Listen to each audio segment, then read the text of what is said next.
Baik, bagaimana jika perubahan hanya akan terjadi setelah kita mengambil sebuah keputusan dan kehidupan itu adalah serangkaian keputusan? Perkenalkan, nama saya Rahmat Barus MBA.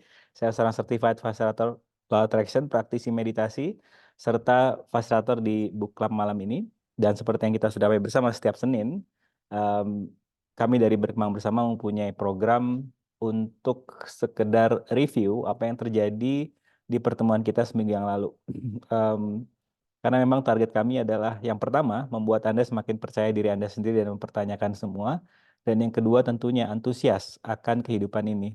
Karena banyak orang, terutama tadi pagi, mungkin Anda pernah mengalami sebuah kondisi bernama mirror neuron ya.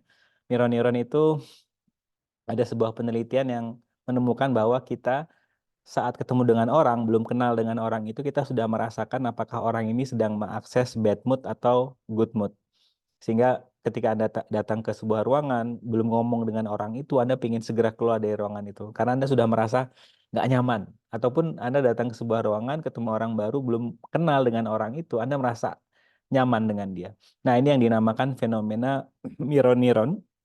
Dan kalau di energi itu namanya kita bisa mengakses vibrasi seseorang. Nah, tadi pagi vibrasinya lumayan unik menurut saya. Kemudian saya cek apa ini, apakah eh, lagi pada akhir bulan semuanya lagi mengkeret gitu ya. Entah itu perusahaan, personal maupun em, ya rasanya tidak nyaman tadi pagi. Nah, karena saya bergerak dari apa namanya separasi, rasa tidak nyaman itu saya rasakan sampai habis jalan pagi, jam 9 masih eh, muncul rasa tidak nyaman. Padahal saya masih harus memfasilitasi klien. Kemudian saya tanya, apa sih kontribusi dari rasa tidak nyaman ini? Oh iya, kesadaran yang saya dapatkan adalah bagaimana jika banyak orang itu sedang membeli kebohongan orang lain. Itu kenapa saya lagi membatasi diri saya untuk tidak sering-sering melihat berita, jarang lihat detik misalnya. Karena seperti yang kita sudah bersama, begitu banyak point of view yang unik yang orang sebar, entah itu di sosial media, di berita, yang mana kalau kita tidak hati-hati, kita akan membeli point of view orang lain dan akhirnya yang mungkin Anda lagi semangat-semangatnya berkarya di akhir bulan, tapi Anda dengar di WhatsApp teman-teman pada cerita susah nih akhir bulan dan sebagainya, akhirnya kita membeli point of view orang lain dan akhirnya membuat kita stres, tidak bisa berkarya. Sadari bahwa yang di luar itu mereka bebas melakukan apa saja. Kita tidak bisa mengontrol apapun yang orang lain lakukan, apapun yang berita-berita apapun yang dibuat, karena itu jualan mereka kan. Semakin kita sering, karena orang sering memperhatikan berita-berita yang isinya penuh dengan drama, trauma dan stres, sedangkan berita-berita yang isinya optimisme, eh, kebahagiaan itu orang jarang untuk mengakses karena otak kita sangat menyukai hal-hal yang sifatnya drama tersebut, dan ini adalah bahan jualan em, situs-situs berita ya. Jadi itu nggak salah juga, namun kita yang sudah hadir malam ini, yang saya persif juga Anda sudah menggunakan kesadaran di kehidupan Anda, tolong Anda punya pilihan. Mau pilih mana nih? Mau mengakses kondisi seperti ini yang membuat kesadaranku turun dan aku dikuasai oleh drama, trauma, dan stres, atau aku bisa memilih menghabiskan waktu dan energiku untuk menciptakan kehidupanku yang aku inginkan. Apa misalnya? Ini yang ini terus saya ulang-ulang, tapi mudah-mudahan apa ya relevan. Jadi sekali lagi kita tidak bisa mengendalikan em, kondisi yang datang ke kita. Yang kita bisa kendalikan adalah bagaimana kita merespon. Nah, yang saya perhatikan dari klien-klien yang mengambil sesi private bersama saya, yang bisa dengan elegannya apa ya menghadapi kehidupan yang suka bercanda ini, selalu bawa kadang bawa rezeki, kadang bawa masalah, itu yang berkembang adalah yang sudah menyediakan waktu untuk dirinya sendiri di pagi hari. Sedangkan yang belum konsisten untuk apa ya, komit untuk eh, berdekat dengan dirinya sendiri ketika dia beraktivitas dan kehidupan bercanda, itu level stresnya cepat tinggi. Nah, apa yang dimaksud dengan apa namanya dekat dengan diri kita sendiri, yaitu Anda lakukan hal-hal yang membuat Anda mereprogram bawah sadar Anda yang tadinya Anda selalu tertarik kepada orang lain, membuat Anda semakin tertarik dengan potensi dalam diri Anda yang belum 100% kita gali. Karena saat bangun pagi kita langsung mengakses sosial media, itu ternyata menurut Dr. Bruce Lipton, itu kita di bawah sadar kita, itu kita masukkan cara pandang kompetisi, komparasi, dan tertarik ke yang di luar. Nah, untuk mereprogram itu, caranya sangat mudah, yaitu 5 menit sebelum tidur, 5 menit saat bangun tidur, Anda mengakses hal-hal yang membuat Anda semakin dekat dengan diri Anda sendiri. Karena gelombang otak kita ada di beta dan theta, yang mana itu untuk lebih mudah untuk dimasukin informasi-informasi yang sifatnya nurturing, bukan yang sifatnya malah membuat kita stres. Jadi, dan sadari ya, tidak ada kondisi yang kita alami, melainkan kita yang menciptakan ini. Dan Anda punya pilihan apapun yang sedang Anda alami, Anda punya pilihan. Jadi mantan, siapa namanya? Bentar, saya cek di contekan saya. Dokter Edith Eger, dia adalah salah satu korban Holocaust. Ya, dia mengatakan ketika dia bisa melarikan diri dan kemudian menjadi dosen, dosen psikologi, dan kemudian dia buat buku yang isi bukunya itu mengatakan bahwa sebenarnya penjara penjara yang sejatinya itu ada di otak kita. Walaupun dulu saya disiksa oleh tentara Jerman, yang sebenarnya terjadi sekitar 20 tahun yang lalu, dan sekarang ketika saya apa namanya eh, di usia 50 masih sakit hati dengan apapun perlakuan orang atau tentara Jerman itu kepada saya, artinya saya menciptakan penjara di kepala saya.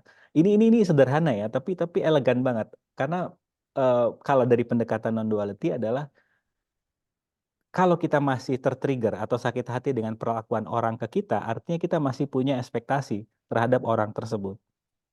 Nah, ini simple banget, tapi tolong digrasp energinya, dan kalau ini menarik tolong kita bertanya, tukar pikiran di sini, karena itu tadi yang saya perhatikan, banyak orang lebih memilih untuk dendam kepada orang lain, padahal ya, seperti yang kita sedari bersama, dendam itu kita yang minum racun berharap orang lain sakit, yang mana akhirnya waktu dan energi untuk dendam kepada orang lain yang sebenarnya bisa digunakan waktu dan energi untuk membuat karya, membuat kehidupan dia berbeda. Mungkin pertanyaan muncul, emang Bapak siapa sih sok tahu?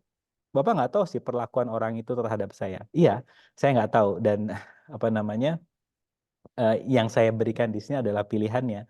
Mau pilih terpenjara di kepala Anda untuk membenci orang tersebut, yang rata-rata dari pengamatan saya, yang orang-orang masih terjebak di situ, waktu dan energinya habis, kehidupannya tidak berkembang, dan level stres dia tinggi.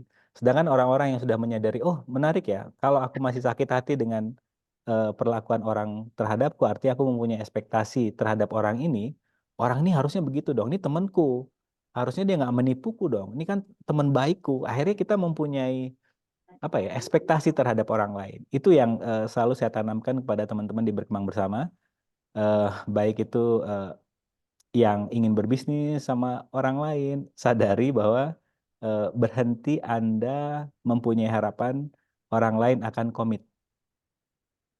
Satu-satunya yang komit adalah diri kita. Dan berhenti mempunyai cara pandang perjanjian itu akan kuat gitu ya. Karena perjanjian hanyalah secari kertas. Kita yang hadir di sini, yang malam ini hadir, itu menghormati perjanjian.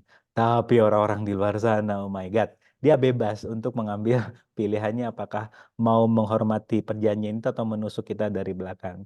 Dan sadari bahwa orang nusuk Anda dari belakang, tidak komit dengan perjanjian, itu adalah hak mereka juga.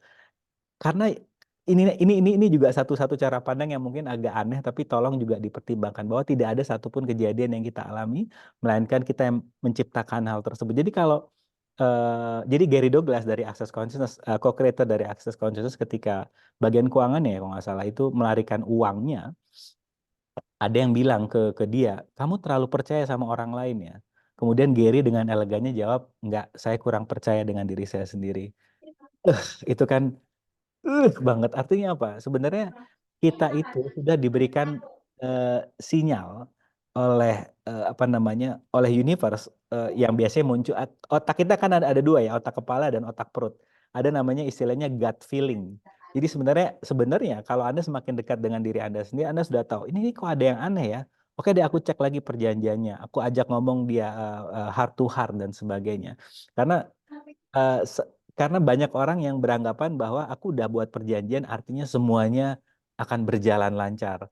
Nah, akhirnya kita akan dimanfaatkan oleh orang. Dan ini juga ada juga cara pandang yang menarik bahwa em, kalau Anda dimanfaatkan sama orang lain, sadari bahwa Anda mempunyai potensi. Jadi kalau Anda sekarang tengah di apa namanya sedang dalam kondisi orang-orang sedang memanfaatkan Anda, dia datang kemudian ngajak kerjasama, terus menjanjikan ini dan itu, sadari bahwa orang-orang sudah ngelihat potensi Anda. Pertanyaannya, Anda sendiri sudah melihat belum potensi diri Anda sendiri? Karena yang saya persif di sini potensinya banyak pada besar dan banyak lalat-lalat yang mencoba untuk ngajak kerjasama yang akhirnya karena Anda nggak check and recheck, Anda dimanfaatkan orang. Dan itu nggak apa-apa, itu nggak ada yang salah dengan itu. Paling tidak Anda menyadari, oh iya ya, orang nggak akan menghabiskan waktu dan energinya untuk memanfaatkan orang-orang yang nggak berkualitas. Jadi sadari bahwa kejadian dimanfaatkan ini adalah sebuah berkah. Anda tanya, apa sih pelajarannya, apa sih kontribusinya? Nah, dari sini mungkin Anda mulai apa namanya berhenti untuk tertarik keluar karena orang-orang sudah tertarik ke Anda, walaupun dalam bentuk memanfaatkan diri Anda Anda sendiri sudah belum tertarik dengan diri Anda sendiri. Karena 2 hari yang lalu, kalau nggak salah, saya ketemu dengan teman saya, teman SMA, em, teman-temannya dia timnya dia itu udah bilang, Bapak sekarang kok lebih rileks, lebih tenang, kemudian kalau ngambil keputusan juga nggak terlalu buru-buru. Namun dia sendiri beranggapan kalau dia belum seperti itu. Akhirnya saya ingatkan ke dia, orang-orang di luar udah loh ngelihat potensimu. Kapan nih kamu sendiri melihat potensi yang sudah kamu miliki? Jadi em, dan kaitannya dengan topik kita malam ini, hari ini kita mempunyai 3 agenda, yaitu membahas mengenai fear of change, yang mana akhir-akhir ini banyak yang panik, terutama eh, nggak tahu ya, ketika saya naik transportasi online, rata-rata driver saya bercerita mengenai banyaknya PHK dan sebagainya. Kemudian ketika kemarin ketemu dengan teman-teman, bahasanya juga berkaitan mengenai perubahan yang mereka nggak siap untuk mengarungi, untuk melewati.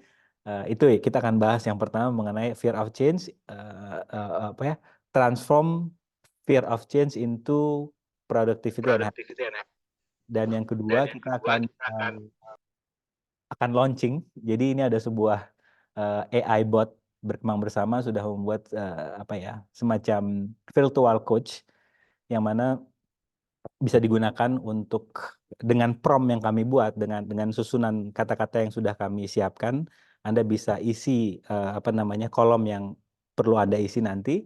Nanti Anda bisa tukar pikiran dengan AI yang sudah kami siapkan. Dan ini saya mengucapkan terima kasih kepada teman-teman yang di Malang kemarin, karena saya interview one on one sekitar 12 orang ya. 10 orang face to face. Dan hasil dari interview itu saya kasih ke bagian programmer saya dan dia terjemahkan dalam bentuk apa namanya? Dalam bentuk eh, statement yang bisa dimengerti oleh program ChatGPT 4 ini. Dan ini memang semakin ke sini saya apa ya, mempunyai cara pandang bagaimana jika semuanya bisa otomatis. Jadi kalau Anda lagi galau, Anda langsung bisa buka ChatGPT dengan prompt yang sudah kami siapkan, sehingga Anda bisa masukkan kondisi Anda, dan Anda bisa tanya jawab dengan si AI tersebut. Nanti akan kita praktekkan bagaimana membuatnya, bagaimana kita menggunakannya. Dan yang ketiga belum muncul. Nanti kita lihat apa yang akan bermunculan. Baik, dari yang kita sudah bahas tadi di depan, yaitu mengenai memaafkan, dendam, dan kenapa sih orang-orang di luar sana sering memanfaatkan kita yang ada di sini, karena energi orang-orang di sini kayaknya healer, senang ngebantu orang lain, tapi sering dimanfaatkan. Ya nggak apa-apa, itu adalah bukti bahwa Anda berkualitas. So don't worry, kita di energi yang sama, paling enggak kita coba olah energinya ke arah yang berbeda, sehingga Anda ke depannya lebih bergerak dari kesadaran. hari ini orang ini mau jualan apa yang bisa gue beli. Anda nggak punya asumsi ketika teman Anda datang bawa proposal, wah ini pasti seru nih kerjasamanya, ini karena teman gue pasti asik. Itu asumsi, asumsi, asumsi. Asumsi apa? Asumsi adalah cara tercepat untuk sakit hati, karena punya ekspektasi di sana. Oke, sejauh ini kesadaran apa yang bermunculan? Saya, Halo, silakan, silakan. Bapak gini aja Pak setiap hari pakai sweater. Mudahan loh Pak. Bener Aduh. dah. Ketika pakai batik mulu. Tadi saya sempat ini Mas Akta. Aduh, Keren sopan ya. Pak. Bener dah, keren dah. Kayak berkurang 2 tahun gitu. Pak Silakan, mananya silakan. Pak. Dah, saya masuk ke telat sih. Biarin lah. Ya, Saya nanti kan bisa lihat di YouTube ya. siarannya. Pak, cara biar apa ya, semesta nggak ngebawain pola yang berulang gimana sih Pak? Oke. Saya udah pakai pertanyaan, Hmm, tapi kayak ya jujur ya, hmm, semenjak ikut kelas Paramat tuh hmm. ada keajaiban-keajaiban, Ya, walaupun gak ekstravaganza. ya. Tapi yang saya nggak like di saya adalah kadang semesta bawain hal yang sama terus menerus sih. Ya, ya. Ini bagus banget Saya pertanyaan. Dan ini dialami banyak Mas Sakta dan nggak apa-apa. Artinya ini yang saya suka dari Anda.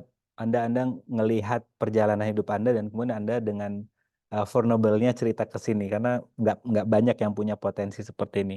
Jadi kenapa hal yang sama terus terjadi ke kita? Itu biasanya karena kita sendiri belum bertanya apa sih kontribusi kejadian ini. Istilahnya looping.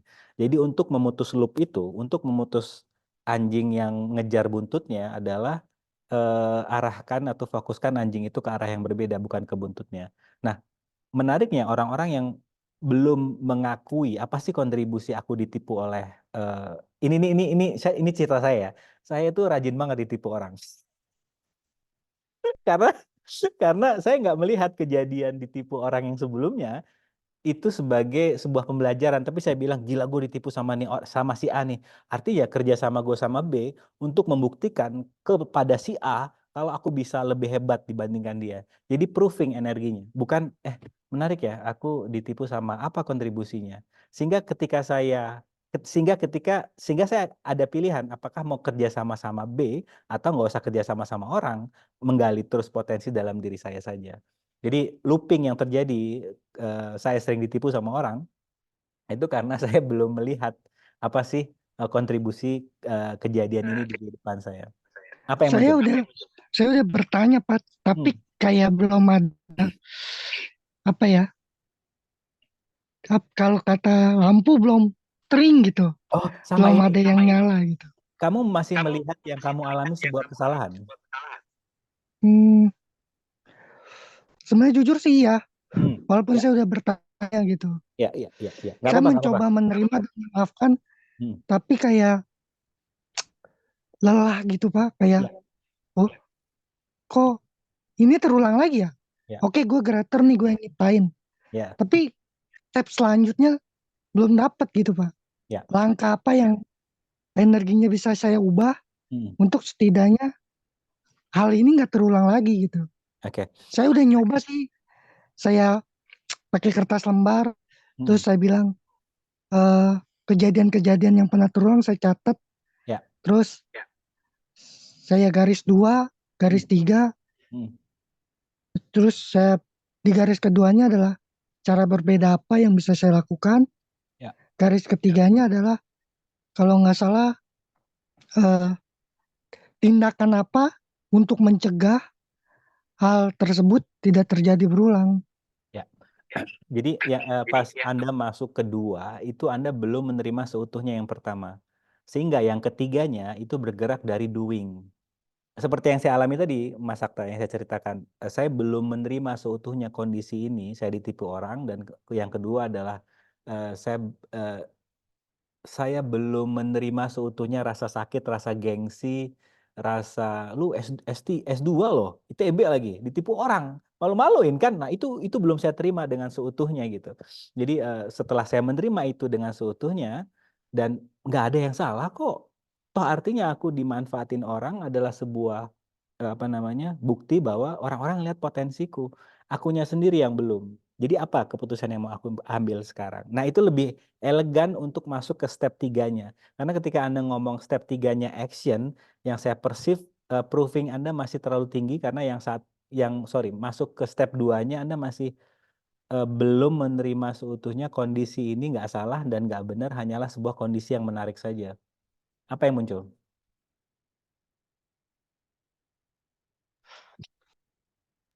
Belum Pak, belum ada yang muncul. Sip, sip, sip. Dan ingat ya Mas Alfa, nggak ada yang salah. Nggak ada yang Hmm. salah dengan kejadian yang kita alami. Hmm. Kita ngambil keputusan untuk percaya sama dia, yang jadi seperti. Nextnya Tapi apa? Oh, saya punya, ya. saya cuma mau bagi cerita sih Pak. Boleh kan Pak? Silakan, silakan. Kayak gini Pak, saya tuh melakukan tindakan bunuh diri lah. Ya, ya, Lucunya adalah saya udah minum obatnya sekitar ya, 6 butir. ya, Kan ngefek dah. Ngefeknya cuman nek-nek doang.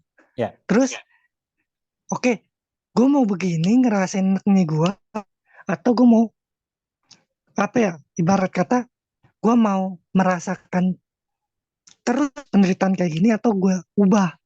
Saya oh, ubah lah Pak. ya, Saya bikin musik, ya, saya nulis. ya, Percaya, luar biasa, rasa neknya hilang dan yes, tubuh saya nggak kenapa-napa. yes, Bangun dengan segar, gak ada rasa pusing. Lah, kok bisa ya gitu. ya, Nah, salahnya saya adalah waktu di Bojonegoro, padahal sudah dipercaya sama bapaknya Dani, saya melakukan tindakan nekat. Yaitu kamu harus sadari. ya. Gimana Mas?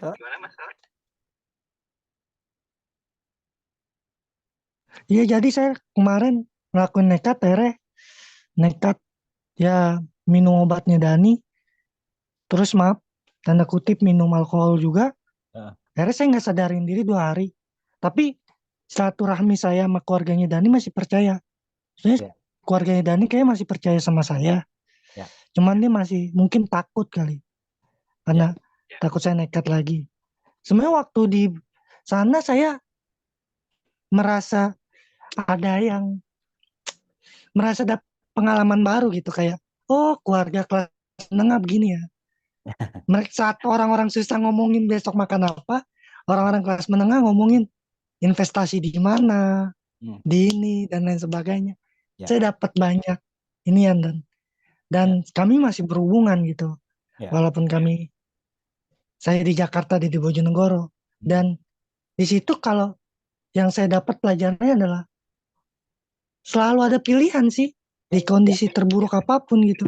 ya, ya, Karena keluarganya Dani pun seperti banyak pilihan, dan akhirnya ya saya mencoba mempraktekkan yang Bapak Dani waktu itu praktekkan, hmm, dan lebih lebih light di saya. Kayak saya setiap bangun saya bilang who I am, siapa saya, ya ya, Allah siapa saya.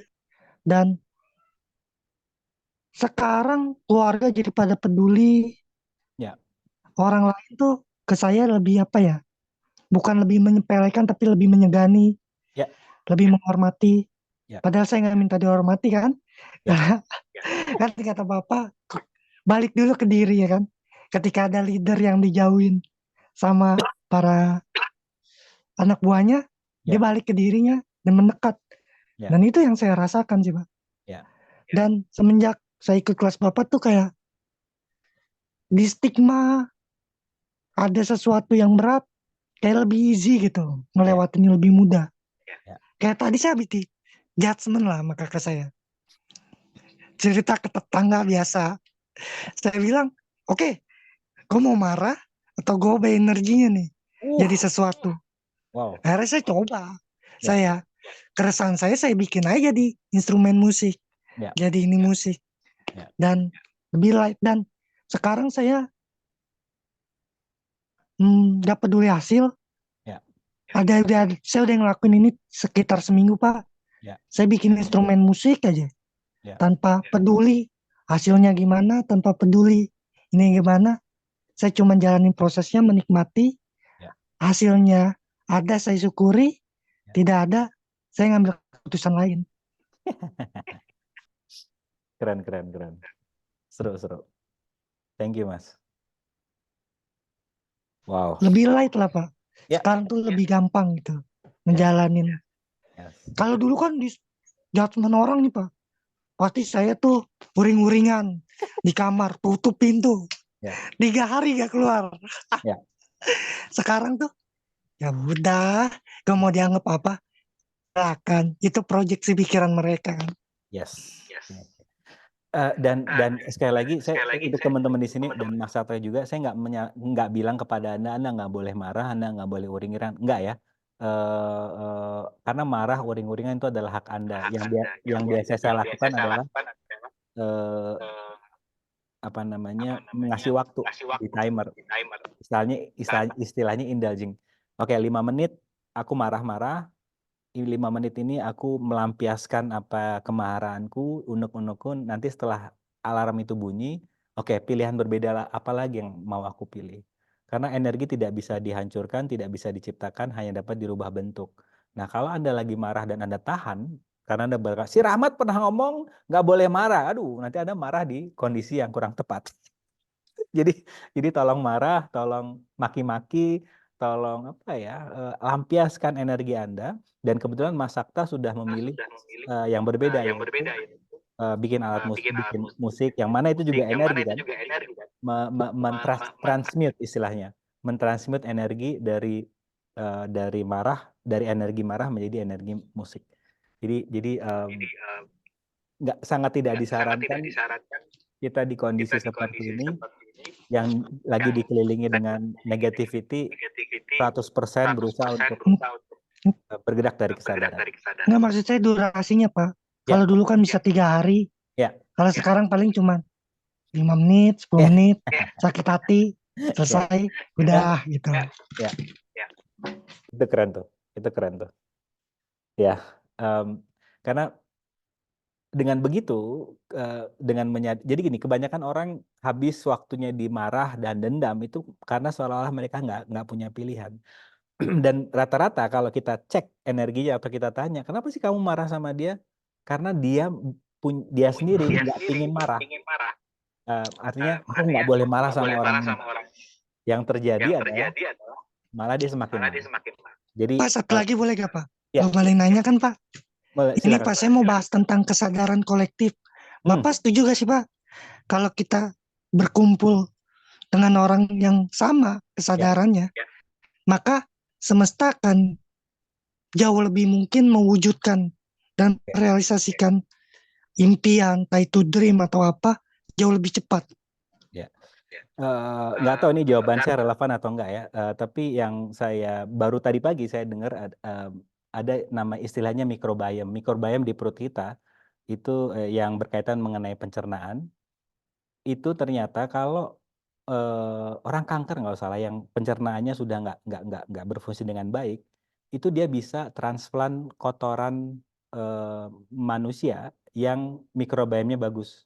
Jadi hanya dipindah kotoran orang yang mempunyai mikrobiom bagus, dipindah ke kita, orang yang mikrobiomnya nggak bagus, itu kondisi mikrobiom orang yang tadi dengan transplant kotoran tinja tadi, itu malah dia jadi lebih bagus. Ngikutin pola hidup orang yang pola hidup makannya bagus. Dan penelitian yang kedua yang juga saya dengar bahwa eh, dia seorang dokter. Kemudian ketika dia bertemu dengan orang yang apa namanya obesitas dan apa namanya penuh dengan penyakit, dia selalu pakai sarung tangan ketika menyentuh orang itu. Tapi ketika dia menghandle atlet yang punya prestasi dan kemudian apa namanya selalu berkembang hidupnya, dia tuh nggak pakai sarung tangan dan selalu mencoba untuk memegang bagian kepala karena ada apa namanya ya, ada transferan mikrobiom juga atau apa gitu yang dari tangan tangan dari kepalanya si atlet itu ke tangan orang itu. Nah, ini mungkin kalau kita kaitkan dengan pertanyaan Mas Sakta, yaitu hati-hati dengan siapa Anda berkumpul. Dan apa yang kita lakukan malam ini kan kita berkumpul dengan orang-orang yang sevibrasi ya. Kita berbicara mengenai kemungkinan. Anda lagi setidaknya 1,5 jam ke depan ini Anda lagi berkumpul dengan orang-orang yang berbicara mengenai kemungkinan, lagi menghindari orang-orang yang ketika ngumpul isinya kompetisi siapa yang paling sial di kehidupan ini. Dan itu nggak salah juga. Artinya bukan saya bilang grup ini paling hebat, paling benar dibandingkan grup lain, nggak. Cuman kayaknya capek ya gitu. Kita lihat Facebook, Instagram yang isinya lagi heboh, siapa yang paling hebat, siapa yang paling benar, dan itu nggak salah juga. Bagaimana jika kita di sini berbicara mengenai kemungkinan, yaitu apalagi yang kita bisa kreasikan. Aku punya potensi apa? Oh, punya potensi A. Kamu punya potensi B.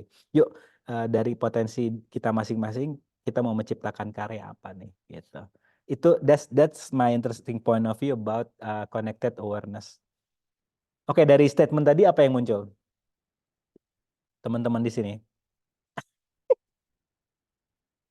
Seru ya. Karena yang saya sadari ilmu pengetahuan sudah mulai membuktikan apa yang dikatakan oleh spiritual. Jadi lagi dibuktikan. Jadi untuk teman-teman yang logikanya masih kenceng, eh, eh, PubMD ya, PubMed sorry, masuk ke PubMed, cari riset terakhir, penelitian terakhir yang mungkin membuat Anda semakin ngeh, oh ternyata gila ya, apa namanya, manusia itu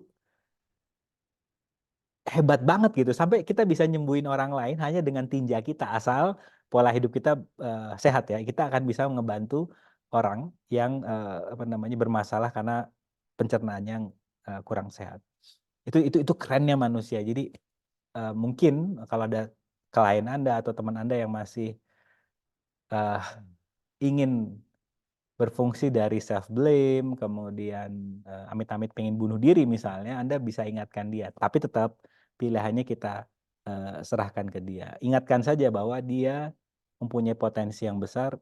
Sekarang mau apa nih? Mau fokus melihat yang salah dari dirinya, atau dia mau menciptakan kehidupan yang berbeda? Karena kita punya potensi. Oke, di sini kesadaran apa yang muncul? Saya ini pakai sweater karena saya lagi monk fasting, puasa 36 jam ala biksu. Karena tadi kemarin malam saya nggak enak badan, kemudian saya baca riset yang mengatakan bahwa puasa itu bisa mempercepat sembuhnya karena imun kita naik dan terjadi apa ya, perbaikan sel secara otomatis. Jadi saya lagi mempraktekkan, jadi sekarang udah 26 jam, besok jam 6 pagi baru 36 jam. Jadi em, jadi saya suka banget ngetes sesuatu itu ke diri saya sendiri. Karena kalau saya ngomong ke Anda terus tapi saya belum ngetes, itu sama aja saya membawa Anda ke jurang. Oke. Oh, Jasmine, yes. Saya setuju benar Pak, 90% tubuh manusia itu isi mikrobiome, dan yang mengatur seluruh sistem tubuh itu bahkan sampai ke pola pikir itu bergantung pada diversity microbiome. Thank you Jasmine. Thank you for coming. Jadi saya nggak cucut ngomong ngopo si Rahmat ini. Thank you Jasmine. Oke, ada lagi yang muncul kesadarannya? Belum? Oke. Em, baik, kita mungkin masuk dulu ke ini ya. Nanti kasihkan ngomong. Kita masuk ke ChatGPT, yaitu AI. Malam ini kita akan soft launch AI-nya berkembang bersama. Em, Bentar, saya share screen dulu. Saya tutup dulu tab-tab yang berbahaya sehingga tidak kelihatan saya habis ngapain aja. Nggak ada yang canda. Substack. Oke. Oke. Ya mau di-share yang mana sih? Google.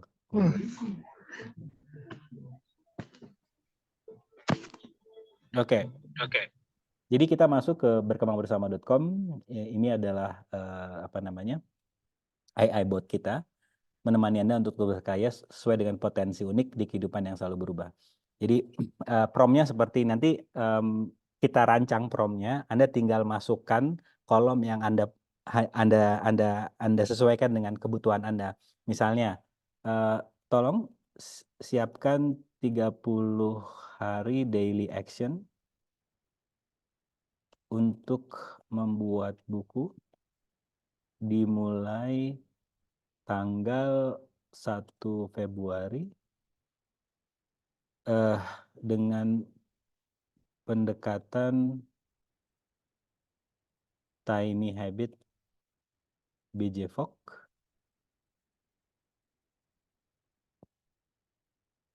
Sertakan tabel.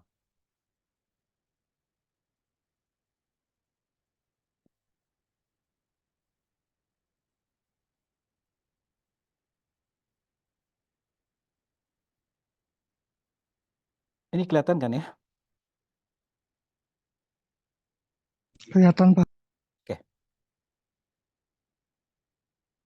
Nah, daily action ini nanti yang akan kami siapkan, saya dan tim akan menyiapkan promnya. Promnya itu tadi perintahnya. Nah, kemudian akan kami kasih tab apa namanya semacam ruang kosong yang bisa Anda isi. Misalnya ini kan membuat buku. Nanti Anda bisa apa ya lebih rajin bangun pagi misalnya. Kemudian apa lagi mau membuat tim misalnya. Saya ingin membuat tim gitu. Sertakan 30 daily action, saya harus ngapain aja. Nanti Anda akan dibuatkan tabelnya. Pilihannya ada dua. Anda bisa screenshot ini di handphone Anda sehingga Anda bisa lihat tiap hari, atau Anda bisa copy dan kemudian Anda pindahkan ke Google Sheet. Nanti kita tunggu selesaikan ya. Nah, yang membedakan AI bot berkembang bersama dengan yang lainnya adalah kita menggunakan ChatGPT-4, dan kemudian ini adalah hasil interview saya dan teman-teman dari retreat Malang kemarin yang rata-rata ternyata sama garis merahnya, bagaimana ingin lebih produktif, ingin lebih berkarya, dan kemudian dari hasil interview itu saya masukkan ke sebuah sistem sehingga apapun yang dikeluarkan oleh AI bot berkembang bersama ini tidak terlalu jauh, tidak kemana-mana, karena kalau nggak spesifik dan tidak didasari programnya apa, itu biasanya nggak relevan apa yang diomongkan. Tapi ketika kami masukkan hasil apa yang kita pertemuan kemarin di Malang, saya masukkan hasilnya itu nggak terlalu jauh. Nggak jauh-jauh dari produktivitas, happiness, and self-love. Dan ini nanti promnya atau perintahnya itu akan saya update setiap minggu. Jadi ada yang misalnya, ini kan mengenai buat buku. Misalnya yang kedua adalah misalnya tolong Anda berperan menjadi seorang psikiater atau psikolog yang jam terbangnya sudah tinggi. 3 pertanyaan apa yang sering ditanyakan oleh klien Anda mengenai orang-orang yang tidak produktif atau suka menunda. Nanti akan muncul 3 pertanyaan. Nah, nanti dari 3 pertanyaan itu akan dilanjutkan dengan pertanyaan kedua, jawabannya apa kira-kira? Nah, itu Anda akan seperti berkonsultasi dengan seorang psikolog, tapi psikolog AI. Nanti akan kami buatkan apa namanya sistemnya atau pertanyaan-pertanyaannya, sehingga Anda tidak lagi bergantung kepada orang lain. Anda cukup menggunakan AI berkembangbersama.com. Anda bisa apa misalnya pingin ketemu dengan klien terus panik, Anda pakai prompt itu langsung akan ada ketemu jawabannya. Nah, ini yang dimaksud dengan change. Banyak orang yang takut dengan perubahan, padahal bagaimana jika AI ini adalah asisten kita untuk terus menggali potensi kita, untuk terus kita bisa ngurusin yang lainnya dibandingkan kita ngurusin sesuatu yang membutuhkan apa ya, pola pikir yang terlalu ribet. Karena kita senangnya, mungkin Anda lebih senang untuk public speaking-nya, Anda nggak senang ngurus strateginya dan sebagainya. Jadi ini adalah apa namanya AI bot berkembangbersama.com. Untuk soft launching ini masih saya khususkan untuk teman-teman yang Malang kemarin dan book club berkembang bersama. Karena kami masih pingin dapatkan feedback-nya, karena dari apapun yang apa namanya selama sebulan ini akan kita lihat rata-rata apa ya, apa sih yang pingin dirubah, karena itu tadi teknologi kan berubah ya, jadi jadi sebenarnya berkembang bersama lagi berinvestasi di startup ini. Kami lagi bukan jor-joran ya kata-katanya, kami lagi pingin ngebina ini, membuat ini, dan lagi serius di sini, dan kami lagi investasi di sini, karena itu tadi sudah saatnya kita apa ya, apa kata-kata saya, sudah saatnya teknologi ini bukan membuat kita jauh percaya kepada di luar, tapi teknologi ini membantu kita untuk semakin mengenal diri kita sendiri. So ini adalah apa namanya AI bot berkembang bersama yang fokus kami di self confidence, productivity, and happiness. Dan untuk teman-teman book club dan apa namanya retreat Malang, nanti akan saya buatkan video khusus saya langsung praktek sehingga Anda bisa langsung menggunakan, sehingga nanti awal Februari Anda sudah bisa actionnya itu apa. Saya mohon maaf karena agak lama dari retreat kemarin baru selesai sekarang, karena saya dan tim tuh kadang suka, aduh gimana ya, udah sempurna belum? Kemudian saya mikir, ada lama lah nungguin sempurna, yang penting kita launching dulu, nanti kita lihat respon teman-teman seperti apa. Baik, itu adalah AI bot berkembang bersama.com. Oke, sejauh ini ada pertanyaan apa mengenai kesadaran, mengenai change dan sebagainya?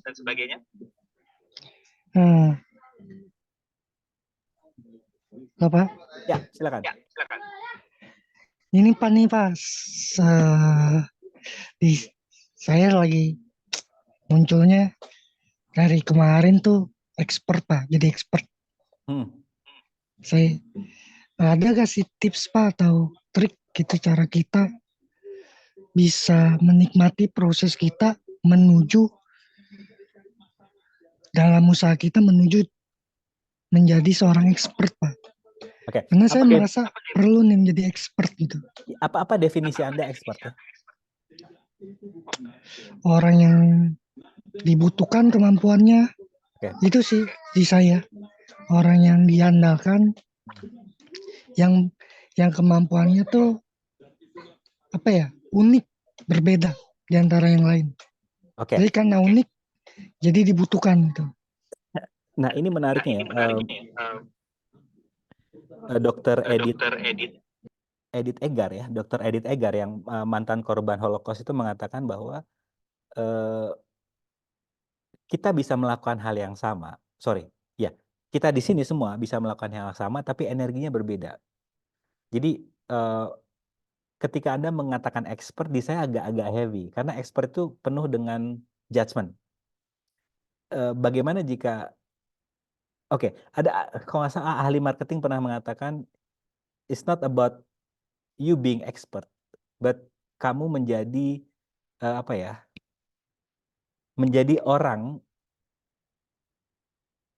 yang ketika dicari, ya ingetnya kamu. Caranya gimana? Ya Mas Akta mulai melakukan hal yang Anda suka. Kalau di saya itu karena saya suka nulis, dan ini teman-teman kalau mau lihat hasil saya ngobrol dengan klien dan akhirnya saya rangkum di Q&A, tanya jawab sekitar confidence, produktivitas, dan bahagia, dan akhirnya ketemunya seperti itu, saya sudah kasih linknya di atas. Nah, kebetulan saya senang ngelakuin itu, nulis blog, kemudian bikin podcast dan sebagainya, sehingga ada orang yang mengatakan saya expert di situ. Ya itu adalah penilaian orang ke saya. Dan itu sebenarnya nggak penting. Yang paling penting adalah bagaimana saya menilai diri saya sendiri. Apakah enggak saya gitu? Ya. Maaf Pak, bukan maksud motong ya. Ya. Kemarin soalnya saya ikut Zoom. Zoom 1% gitu lah. Ya. Di situ dibilang apa ya? Dibahas tentang konsistensi, terus time bound, bikin goal yang smart. Ya. Selama ini saya bikin goal yang smart, tapi cuman di hari pertama saya semangat. Ya. Dari kedua, ketiga pasti gagal gitu. Ya. Dan saya, maaf ya, mungkin ego saya sebagai manusia. Saya pengen jadi yang terbaik Pak, di antara yang terbaik. Makanya saya berusaha untuk sekarang konsisten bikin musik, konsisten nulis gitu. Di saya itu Pak. Dan apa ya Pak? Walaupun happy perjalanannya gitu, kayak berat gitu Pak. Tapi saya ngerasa hal ini perlu dilakukan gitu. Makanya saya tetap melakukan, udah jalan seminggu. walaupun saya tidak menikmati, Ya, karena kayak kayak dikejar-kejar deadline gitu Pak. Wah nggak bikin musik nih, kan harus konsisten, harus setiap hari dong. ya, Gimana nih mau jadi apa namanya, mau jadi yang terbaik kalau ini aja nggak bisa konsisten gitu. Di situ saya makanya saya nanya Bapak, ya. karena menurut saya Bapak punya cara insight yang ya sudut pandang yang jauh dari orang kebanyakan gitu Pak. Oke, Berbeda. oke. Teori sukses mengatakan dari 10 kali percobaan dapat dipastikan 8 kali gagal dan ada 2 kali kemungkinan sukses. Artinya apa? Kita diminta untuk terus show up. Dan perlu kita, dan teori itu berhenti di situ ya, ataupun statement itu berhenti di situ. Nah, di saya karena saya sudah melewati sebuah kondisi menggunakan pendekatan non duality, itu saya kecilkan lagi. Yaitu saya memastikan apa yang saya lakukan itu saya happy dalam melakukannya. Karena dapat dipastikan saya itu akan gagal kok 8 kali dan ada 2 kali kemungkinan sukses. Belum tentu sukses, tapi ada 2 kali kemungkinan sukses. Artinya saya akan diminta untuk show up dan kalau saya sedang melakukan hal yang tidak saya suka, dapat dipastikan level stres saya tinggi, selama 8 kali saya akan menderita. Tapi ketika oke, komitmen saya apa? Satu-satunya komitmen yang saya perlu jaga adalah, is this fun for me? Apakah ini menyenangkan buatku? Nah, dapat dipastikan yang tadi 8 kali saya gagal itu, saya akan terus show up karena saya senang dengan apa yang saya lakukan dan gagal ini kalau kita benar-benar senang dengan apa yang kita lakukan, itu kita nggak akan melihat gagal itu sebagai hal yang gagal, tapi sebuah feedback. Oh, begini toh kalau aku ngambil keputusan ini. Oh ya wis, aku ngambil keputusan yang berbeda lainnya. Kita lihat nanti apa yang bermunculan. Antusiasnya ada gitu. Dibandingkan orang-orang di luar sana, bukan Anda, yang selalu mengembar-gemborkan, yuk kita harus melakukan ini. Ya elah, kata-kata harus aja kita udah merinding kan. Maksudnya itu kita sedang menyuruh diri kita sendiri. Dan terus lah, jujur lah, kita kan nggak suka disuruh-suruh. Jadi tolong berhenti menyuruh-nyuruh diri Anda. Ajak dia komunikasi, ajak dia having fun. Apa nih yang menyenangkan buat kita? Apa keputusan kecil yang bisa kita ambil sehingga kita bisa konsisten happy yang menyebabkan kita menghasilkan sebuah karya. Jadi klien saya tadi pagi ngambil sesi konsultasi dan mengatakan bahwa dia ingin berbisnis seperti temannya yang live jualan via TikTok. Kemudian saya tanya, is this your reality? Is this fun for you? Ya Pak, saya happy ngelihatnya barangnya laku. Oke, eh, sekali lagi saya tanya, apakah itu benar-benar menyenangkan buatmu? Apakah itu your reality? Karena yang saya persif bukan live di TikToknya yang bikin dia happy, tapi dia happy dengan kreativitas temennya dia gitu. Jadi kembali lagi saya tanya ke dia, oke, karena energi adalah kreativitas, cari uh, action yang menyenangkan buatmu. Nah, ketika kita temukan action yang menyenangkan versi kita, apapun yang halangan yang terjadi di kehidupan kita, kita akan lihat kita akan lebih cepat untuk melihat cara pandang yang berbeda. Iya Pak. Hmm. Eh, Tadi Bapak, saya dapat kesadaran tuh pas Bapak bilang apa yang menyenangkan. Nah Hmm. ini Pak, perbedaan apa yang menyenangkan dengan fantasi yang kita buat di pikiran kita itu apa tuh Pak? Karena kan Fantasi. itu Ya, kan contoh gini Pak, ya, contoh nih, seru ya jadi eh, seniman, misalkan contoh seru ya jadi artis gitu. ya, Itu jangan-jangan fantasi kita, bukan ya, bukan karena itu reality kita, ya, karena itu menyenangkan buat kita gitu. ya, Kita cuma ngelihat hal itu seru, tapi sebenarnya seru di kepala kita ya, karena ada asumsi, ya, bukan sesuatu yang ketika kita kerjakan itu menyenangkan buat kita gitu Pak. ya. Kehidupan hanya akan terjadi, perubahan hanya akan terjadi setelah kita mengambil sebuah keputusan. Jadi kalau apa-apa masih di kepala, bentuknya fantasi, dan kemudian kita nggak mengambil sebuah action, ya nggak akan terjadi perubahan di kehidupan kita. Ini banyak orang terjebak belajar law attraction, belajar energi apapun itu merasa gue bisa di rumah aja nonton Netflix, banyak uang kok datang. Terus saya tanya, udah berubah belum kehidupannya? Belum sih. Ya karena lu nggak action. Jadi realita ini masih butuh action. Namun actionnya bukan action based on sikut sana sikut sini, kompetisi, jelek-jelekin orang di belakang, enggak, tapi berfungsi dari apa yang menyenangkan buatku, atau dikenal dengan istilah inspire action. Karena dari sisi energi, dan ilmu pengetahuan sama-sama setuju, pentingnya kita mengambil action yang menyenangkan buat kita. Dari energi, ya udah tahu kan teman-teman di sini, kita tidak mendapatkan apa yang kita inginkan, melainkan kita mendapatkan apa yang kita pancarkan. Kalau kita udah bersenang-senang dalam melakukannya, high vibration, ya tidak mengherankan hal-hal yang sifatnya vibrasinya tinggi, itu akan berdatangan di kehidupan kita seperti abundance, money, magic, miracle. Kalau dari sisi penelitian, dari sisi psikologi misalnya, mmm, saat Anda melakukan hal yang Anda suka, kreativitas Anda tinggi, level stres Anda turun. Kreativitas dan stres tidak bisa muncul di saat yang bersamaan, harus salah satu. Kalau kita sedang memaksakan diri kita harus karena takut diomongin orang, nggak ngapa-ngapain, takut diomongin tetangga nggak ngapa-ngapain, akhirnya kita memaksa diri kita melakukan sesuatu yang nggak kita suka lagi, akhirnya level stres kita tinggi, dihadapkan sebuah masalah, stres, masuk ke rumah sakit, setahun 3 kali misalnya. Dan itu nggak salah juga, namun pastikan bahwa bagaimana jika ada, cara pandang yang kedua, yaitu mengambil action not based on fear, but based on inspire action. Oke, kesadaran apa yang muncul? Bagaimana jika tidak ada apa tadi? Sorry, Pak. Bagaimana jika tidak ada apa?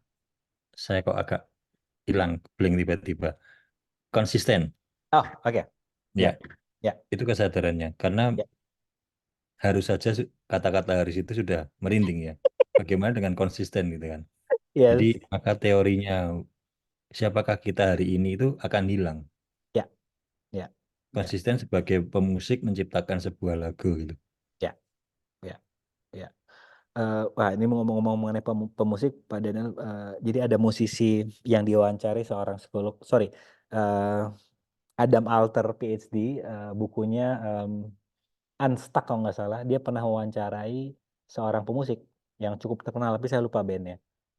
Dia bilang, "Saya selalu, main gitar karena itu menyenangkan buat saya, dan itu ngebantu saya untuk," jadi dia merasa bahwa dia beranggapan bahwa kreativitas itu seperti air sungai, yang kadang keruh, yang kadang, airnya itu jernih.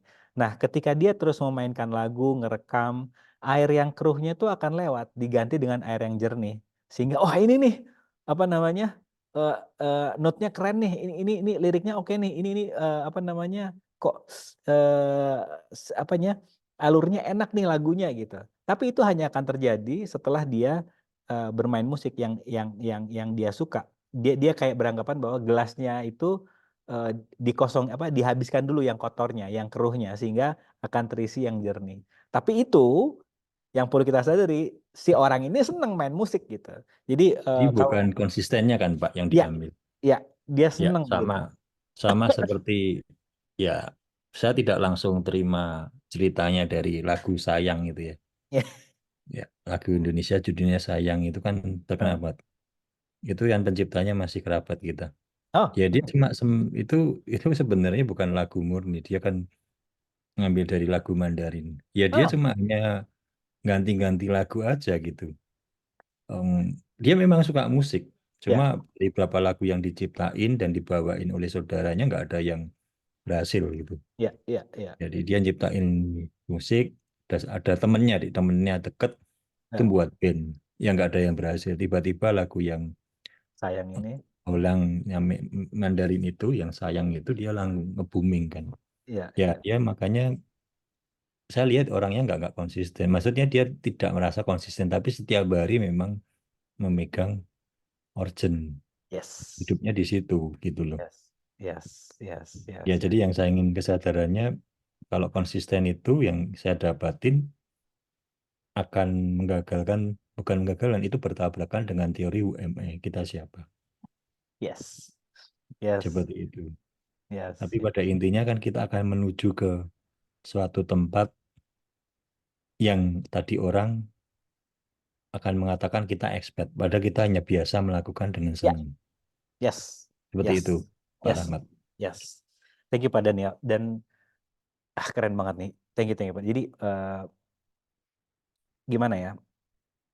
Eh, Gary Douglas pernah ditanya, kamu tuh kok keren banget bisa punya ide banyak, terus kalau ngomong kayaknya lancar gitu. Kemudian dia bilang, ini hasil aku menerima penghakiman dari orang, judgement dari orang. Artinya apa? Orang itu punya penilaian ke kita, dan itu adalah penilaian semata. Bukan bener-benernya kita, tapi fungsi kita di sini adalah receiving semua. Kalau dibilang expert oke, kalau dibilang Rahmat nih sok tahu juga oke juga, nggak apa-apa, it's okay. Karena dengan Anda elegan yang menerima atau istilah energinya receiving, Anda akan menjadi apapun yang diperlukan asal Anda receive gitu. karena saya pernah waktu apa ya mau ke Solo, dari Jogja ke Klaten, lewat Klaten, kemudian si drivernya bilang, Pak ini ada sate enak kambing gitu, yuk kita mampir. Ya udah Mas, lapar juga kan, kami berdua merapat ke sana. Pas kami lagi makan, lagi rame itu, tapi ada seat buat berdua, kami makan. Pas mau bayar, saya tuh mau bayar ditegur sama ibu ya, dokter, sudah lama nggak kesini dok, kemana aja gitu. Kesadaran saya bilang, oke, ini mau gue jelasin ke ibunya atau gue mau mainin energinya atau istilahnya receiving her judgment kalau aku adalah dokter. Oh iya Bu, saya habis dari Jakarta nih, habis tugas gitu. Kemudian saya bilang, Kak, sebelum dia ngelanjutin pertanyaannya, saya bilang, maaf Bu ya, saya ada meeting lagi lanjutan gitu. Si driver saya ketawa-ketawa. Karena itu tadi, bagaimana kita asik jadi bunglon gitu. Dan orang menghakimi kita, itu adalah haknya mereka. Fungsi kita hanya menerima. Dibilang nggak banget juga nggak apa-apa, it's okay. Dibilang banget juga nggak apa-apa, it's okay. Yang paling penting adalah bagaimana Anda melihat diri Anda sendiri. Oke, apa yang muncul? Halo Pak. Ya. Ini Pak. Ini pertanyaannya dua jadi satu ya Pak. Menarik nih. Laki-laki kan butuh karisma ya Pak. Untuk menarik lawan jenis ataupun meyakinkan klien. Ya. Nah, laki-laki butuh karisma. Kedua, saya suka sebel sama diri saya yang bahasa kasar lemot lah. Agak lemot. Gimana sih Pak biar saya bisa tetap bukan apa ya, tetap tidak, bukan disepelekan, tetap bisa menjaga karisma saya tanpa saya terbebani. Dua, gimana saya bisa ngambil keputusan, karena saya tuh orangnya peragu gitu. Misalkan selalu rapin apa misalkan bantal gitu, nggak bisa cepet gitu, karena keraguan saya sebenarnya bukan karena saya nyelemut, karena saya terlalu banyak keraguan. Itu contoh yang sederhananya aja lah Pak. Nah gimana saya biar bisa yakin, jadi gerak saya bukan gerak saya gercep, cepat, dan saya bisa menjaga karisma saya tanpa harus tanpa harus pura-pura gitu Pak. Kayak dada dibusung-busungin, padahal saya dadanya ukuran jalannya berapa? bongkok gitu. Gitu sih Pak. Oke. Menarik ya, saat kamu bisa terbebaskan dari kondisi ini adalah saat kamu mengakui seutuhnya kalau kamu adalah orang yang paling lemot sedunia, orang yang paling suka menunda sedunia. Jadi begini, kalau kita masih ingin dikenal sebagai orang yang berkarisma, artinya kita sedang menolak kondisi kita yang tidak berkarisma. Tapi saat Mas Sakta mengatakan, aku tuh orang nggak paling berkarisma sedunia, dan aku adalah orang yang berkarisma, sehingga Anda akan muncul di kehidupan ini tanpa ada keinginan untuk membuktikan apa-apa. Karena kebanyakan orang, misalnya klien saya pingin percaya diri public speaking. Nah, ketika dia memaksa dirinya public speaking, dia sedang tidak mengakui dirinya yang tidak percaya diri public speaking. Padahal saat dia mengakui, aku tuh orangnya nggak percaya diri deh. Dan di saat bersamaan, aku juga percaya diri. Karena nggak selamanya dia nggak percaya diri. Nah, tapi kan orang yang percaya Bapak kan ngeliat karisma Bapak kan? Pasti dong. Pasti Bapak punya karisma dong di situ. Oh, oke. Kalau bicara saya, Kalau Anda ikuti setahun yang lalu, itu yang datang ke apa namanya free masterclass itu cuman 3-4 orang. Tapi saya menikmati proses ini yang pertama. Yang kedua adalah saya dekat dengan diri saya sendiri. Jadi yang saya sadari dulu kenapa yang datang nggak sebanyak ini karena saya sendiri belum percaya dengan apa yang saya omongkan. Jadi karisma itu kalau kita ngomong whole karisma itu hanya akan terjadi saat Anda sudah pertama menyayangi diri Anda sendiri. Anda sudah nggak peduli lagi dengan validasi dari orang lain. Dan yang ketiga Anda menikmati apa. Ini kebetulan nikmat buat saya. Jadi saya ada dapat kesadaran mengenai penelitian microbiome misalnya. Terus saya pingin bikin masterclass ini, terus saya bingung, iki sopo yang bakal ngerti nggak orang tiba-tiba Jasmine ada yang juga sudah belajar mengenai microbiome. Artinya saya menciptakan kondisi ini. Jadi untuk bisa berkarisma, yang mana itu adalah sebenarnya penghakiman atau judgement dari orang lain ke kita. Itu kan sebenarnya Anda ngejudge saya berkarisma kan. Padahal saya melihat diri saya, gue nggak punya sih karisma. Apa yang saya lakukan ini karena ini menyenangkan buat saya. Dan kebetulan saya sudah sedikit lah berkurang menghakimi diri saya, selalu melihat diri saya salah. Itu saya sudah mulai berkurang. Nah ini mungkin energinya yang kerasa sama teman-teman di sini. Jadi kalau Anda pingin juga menggunakan energi yang sama ini deh. Kalau Anda tertarik ke orang, sebenarnya Anda mempunyai potensi yang sama. Bedanya orang tersebut duluan aja memilih paling tidak kesadarannya apa ya potensi yang aku miliki terinspirasi dari aku tertarik dengan orang ini. Atau Anda nggak suka sama orang lain. Itu juga sebuah indikasi kalau Anda punya potensi yang sama, bedanya dia sudah ngelakuin terus Anda sebel. Kok orang ini nyebelin sih gitu. Potensinya apa? Oh ternyata dia berani berbicara di depan umum. Berani mengutarakan pendapatnya. Oh iya ya, kayaknya aku juga punya potensi ini gitu. Jadi ini menariknya kita tuh sedang mirroring atau non-duality istilahnya. Orang yang ada di luar adalah cerminan kita. Oke, apa yang muncul di sini sekarang? Jangan jadi Yang diri sendiri. berkarisma itu Pak Daniel ya. Jadi diri sendiri, Pak. Ya. Menerima diri seutuhnya. Ya. Ya. Oke, Pak. Oke, ada lagi yang muncul silakan. Oke, kita cepat dikit ya ini.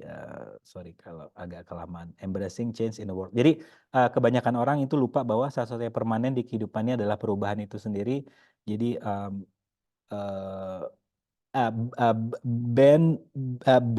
Brad Stalger itu adalah seorang performance coach yang biasa melatih pelatihnya atlet terkenal, saya lupa, atlet dan pemain film, aktor. Dia mengatakan bahwa untuk stabil kehidupan kita harus berubah dan berkembang ke depan, maju ke depan. Jadi kan ini menarik kan, karena kebanyakan orang itu melihat stabil tuh duduk. Aku pingin semuanya stabil, aku pingin semuanya aman-aman saja. Aku nggak mau berubah karena aku senang dengan kondisi yang stabil. Menariknya, ilustrasi yang pernah saya lihat mengenai stabil itu kayak Anda sedang berusaha untuk menyeimbangkan diri Anda di sebuah tali yang Anda lagi nyebrang dari satu gedung ke gedung yang lainnya. Anda sedang akrobat. Untuk menyeimbangkan, kalau Anda nggak maju, Anda akan capek dan jatuh ke jurang. Tapi Brad Stalger bilang bahwa untuk Anda bisa menstabilkan diri Anda, itu supaya nggak capek, Anda perlu maju ke depan. Yuk ambil satu langkah, ambil satu langkah. Karena kalau Anda stuck, berhenti dengan bilang ingin stabil, yang terjadi adalah apa? Kita digilas dengan roda perubahan. Dengan perubahan seperti pandemi kemarin. Begitu banyak orang yang stres ketika diminta untuk rapat online. Tapi orang-orang yang menyadari bahwa yang satu-satu yang permanen di kehidupan adalah perubahan ya wis, aku belajar Zoom dan sebagainya. Jadi itu yang membuat saya terbuka matanya ketika saya dengerin Brad ngomong, ya itu tadi, untuk stabil kamu diminta lebih tepatnya, atau kita mendapatkan kesadaran untuk stabil, ya kita harus terus melangkah ke depan. Menarik nih Bapak ngomong stabil nih, Pak. Ya, apa yang muncul? Semua orang kan gak suka kekacauan nih, Pak. Kalau ada yang kacau di hidupnya, kacau di pemerintahan atau kacau dunia ini, kayak semua orang tuh apa ya, benci kekacauan. Ya. Nah, cara kita apa ya, lebih mudah beradaptasi di kekacauan itu, kira-kira step apa tuh Pak? Kesadaran apa tuh yang perlu kita punya gitu Pak? Atau modalitas apa yang harus kita, bukan modalitas ini bukan untuk dipakai buat menyelamatkan, tapi Ya. lebih seperti kendaraan yang bisa kita gunakan gitu Pak. Ya. Sebenarnya jawabannya udah Mas jawab sendiri, yaitu kesadaran. Dengan menyadari bahwa yang permanen di kehidupan adalah perubahan itu sendiri. Ditolak pun kita akan tergilas kok. Tapi kalau Anda kemudian, oke, ini nggak bisa gua tolak nih. Enggak, ini Gimana? untuk orang yang sudah telanjur ada di tengah-tengah kekacauan tersebut Pak. Oke. Dan dia ingin keluar dengan dia ingin keluar atau dia ingin survive Ya. dengan kekacauan tersebut. Karena maaf ya Pak ya, ketika orang berada di tengah kekacauan, di tengah hidupnya yang kacau atau apa, biasa kan pilihannya cuma satu ya Pak, Ya. bunuh diri. Ya. Ya. Ya. Karena nggak kuat ya kan. Ya. Maksudnya cara biar bisa beradaptasi di tengah kekacauan itu Pak. Untuk kondisi orang lain, saya sudah nggak bergerak lagi dari ini, dari menolong, tapi lebih ke menginspirasi. Karena ketika saya menolong orang lain, saya beranggapan saya lebih tahu apa yang terbaik buat dia. Jadi saya lebih berfungsi dari terus berkarya, dan orang-orang silahkan ngelihat realita yang berbeda yang saya ciptakan. Mungkin dia lagi dikelilingi dengan keluarga yang selalu berbicara mengenai apa ya, siapa yang paling susah ke depannya dan sebagainya. Nah, saya fungsinya Nggak adalah maaf Pak, waktu sebelum kenal Bapak, saya kalau kena kekacauan saya gampang shock gitu. Ya. Kayak tiba-tiba maaf, misalkan tangan tremor. Ini apa, urat leher tegang. Tapi semenjak kenal Bapak kayak lebih light dan easy. Nah, maksudnya Pak, orang di luar, bukan orang di luar sana, bahkan ada yang mungkin baru ikut kelas ini, yang belum aware terhadap kesadaran. Mereka kan bukan kasihan nih. Ya, kasihan sih kayak. Pasti deg-deganmu setiap hari gitu. Aduh, kacau lagi nih. Besok kekacauan apa lagi nih yang bakal datang nih. Iya. Sampai titik mereka akan berpikir, kayak nggak beres-beres hidup gua. Apa gua udahan aja dari hidup ini, buat apa gua hidup gitu Pak. Karena nggak semua orang punya kekuatan apa ya Pak, dan kesadaran untuk bisa menganggap hidup ini apa ya, komedi. Menganggap hidup ini sebagai sebuah permainan, sebuah game, atau sebuah hal-hal yang seru. Kan nggak gampang loh. Misalkan ada orang yang sedih, saya pernah lihat orang yang sedih tapi masih bisa ketawa. Padahal habis kena musibah. Tapi ada orang yang saya pernah lihat pas kena musibah, itu dahinya ngerut semua. Nah, orang-orang yang kayak begini, bukan saya mau menolong ya Pak. Kayak prihatin Pak, lebih prihatin. Itu orang kayak gini pasti pilihannya cuma satu, entah bunuh diri ataupun meninggal dalam keadaan jantungan gitu. Nah, kebetulan karena saya nggak berfungsi lagi dari menolong, lebih ke menginspirasi, saya udah nggak lagi ketemu dengan orang-orang seperti itu. Semesta membawakan saya yang sevibrasi, yang ketika berbicara bukan tolong bantu saya, tapi lebih kepada isinya, aku nih punya potensi apa lagi ya Mat, yuk kita rahmatkan, yuk kita fasilitasi saya untuk berkembang. Jadi itu karena I create my reality ya, dan kebetulan saya dipertemukan dengan nggak lagi dipertemukan dengan orang-orang seperti, tapi ketika saya berfungsi ingin menolong, saya akan ketemu dengan orang-orang yang sedang berbicara mengenai kesedihan permasalahan mereka. Bukan artinya itu nggak baik ya, cuman itu sudah nggak aduh kata-katanya mungkin agak kedengaran sombong. Itu bukan level kesadaran saya nggak di situ gitu. Jadi itu bukan urusan saya. Maksudnya bukan arah, itu bukan konsumen saya. Gimana kata-katanya? Karena yang datang ke saya adalah yang berbicara mengenai kemungkinan, bukan aku lagi ada masalah tolong bantu saya. Enggak. Eh, yang udah merasa nggak ada yang salah denganku, yuk aku gali potensinya bareng-bareng, itu biasanya orang-orang yang ngumpul bareng saya. Orang-orang yang masih di drama trauma itu mungkin masih harus ketemu dengan orang lain sebelum ketemu saya. Apa yang muncul di sini? Oh, Tanya lebih Pak, baik ketemu. Ya, silakan. Pak gimana caranya kita supaya tiap hari lebih produktif dan lebih produktif lagi supaya kita ya lebih happy gitu Pak Ya. dari hari ke hari. Terima kasih Pertama, Pak. ya, pertama Pak Mur, dibalik dulu Pak. Eh, karena Anda masih menggunakan produktif untuk bahagia. Nah, menariknya, coba Pak Mur dibalik dulu. Bahagia, saya memilih untuk bahagia. Nanti Bapak lihat bentuk produktivitasnya akan seperti apa. Tapi kalau kita berfungsi dari bahagianya nanti harus dilalui dengan melakukan sesuatu terlebih dahulu, nanti sesuatu yang kita lakukan ini akan bergerak dari bagaimana melihat orang lain gitu. Oh, orang lain buka kelas. Oke deh, aku ikut buka kelas dengan tujuannya bahagia. Tapi karena Anda sedang menjalani mimpi orang lain, it's not your reality, kebahagiaannya nggak dapet. Dan bahagianya tuh ditunda nanti kalau kelasnya udah ada banyak yang ngisi gitu. Tapi ketika Pak Mur bilang, apa yang membuatku bahagia? Oh, nyiram tanaman, ngobrol sama tanaman, ngobrol sama bibit-bibitku misalnya. Anda sudah di state yang happy, sehingga untuk menciptakan sebuah karya atau produktivitasnya, itu banyak pilihannya. Dan yang Bapak suka, bukan dari orang yang Anda lihat dari sekeliling Anda. Jadi itu kenapa ketika Anda berbicara produktif untuk happy, kita balik Pak sebenarnya. State-nya happy dulu, sehingga Anda akan menemukan produktivitas yang fun for you. Gitu. Apa ya Pak Mur yang muncul?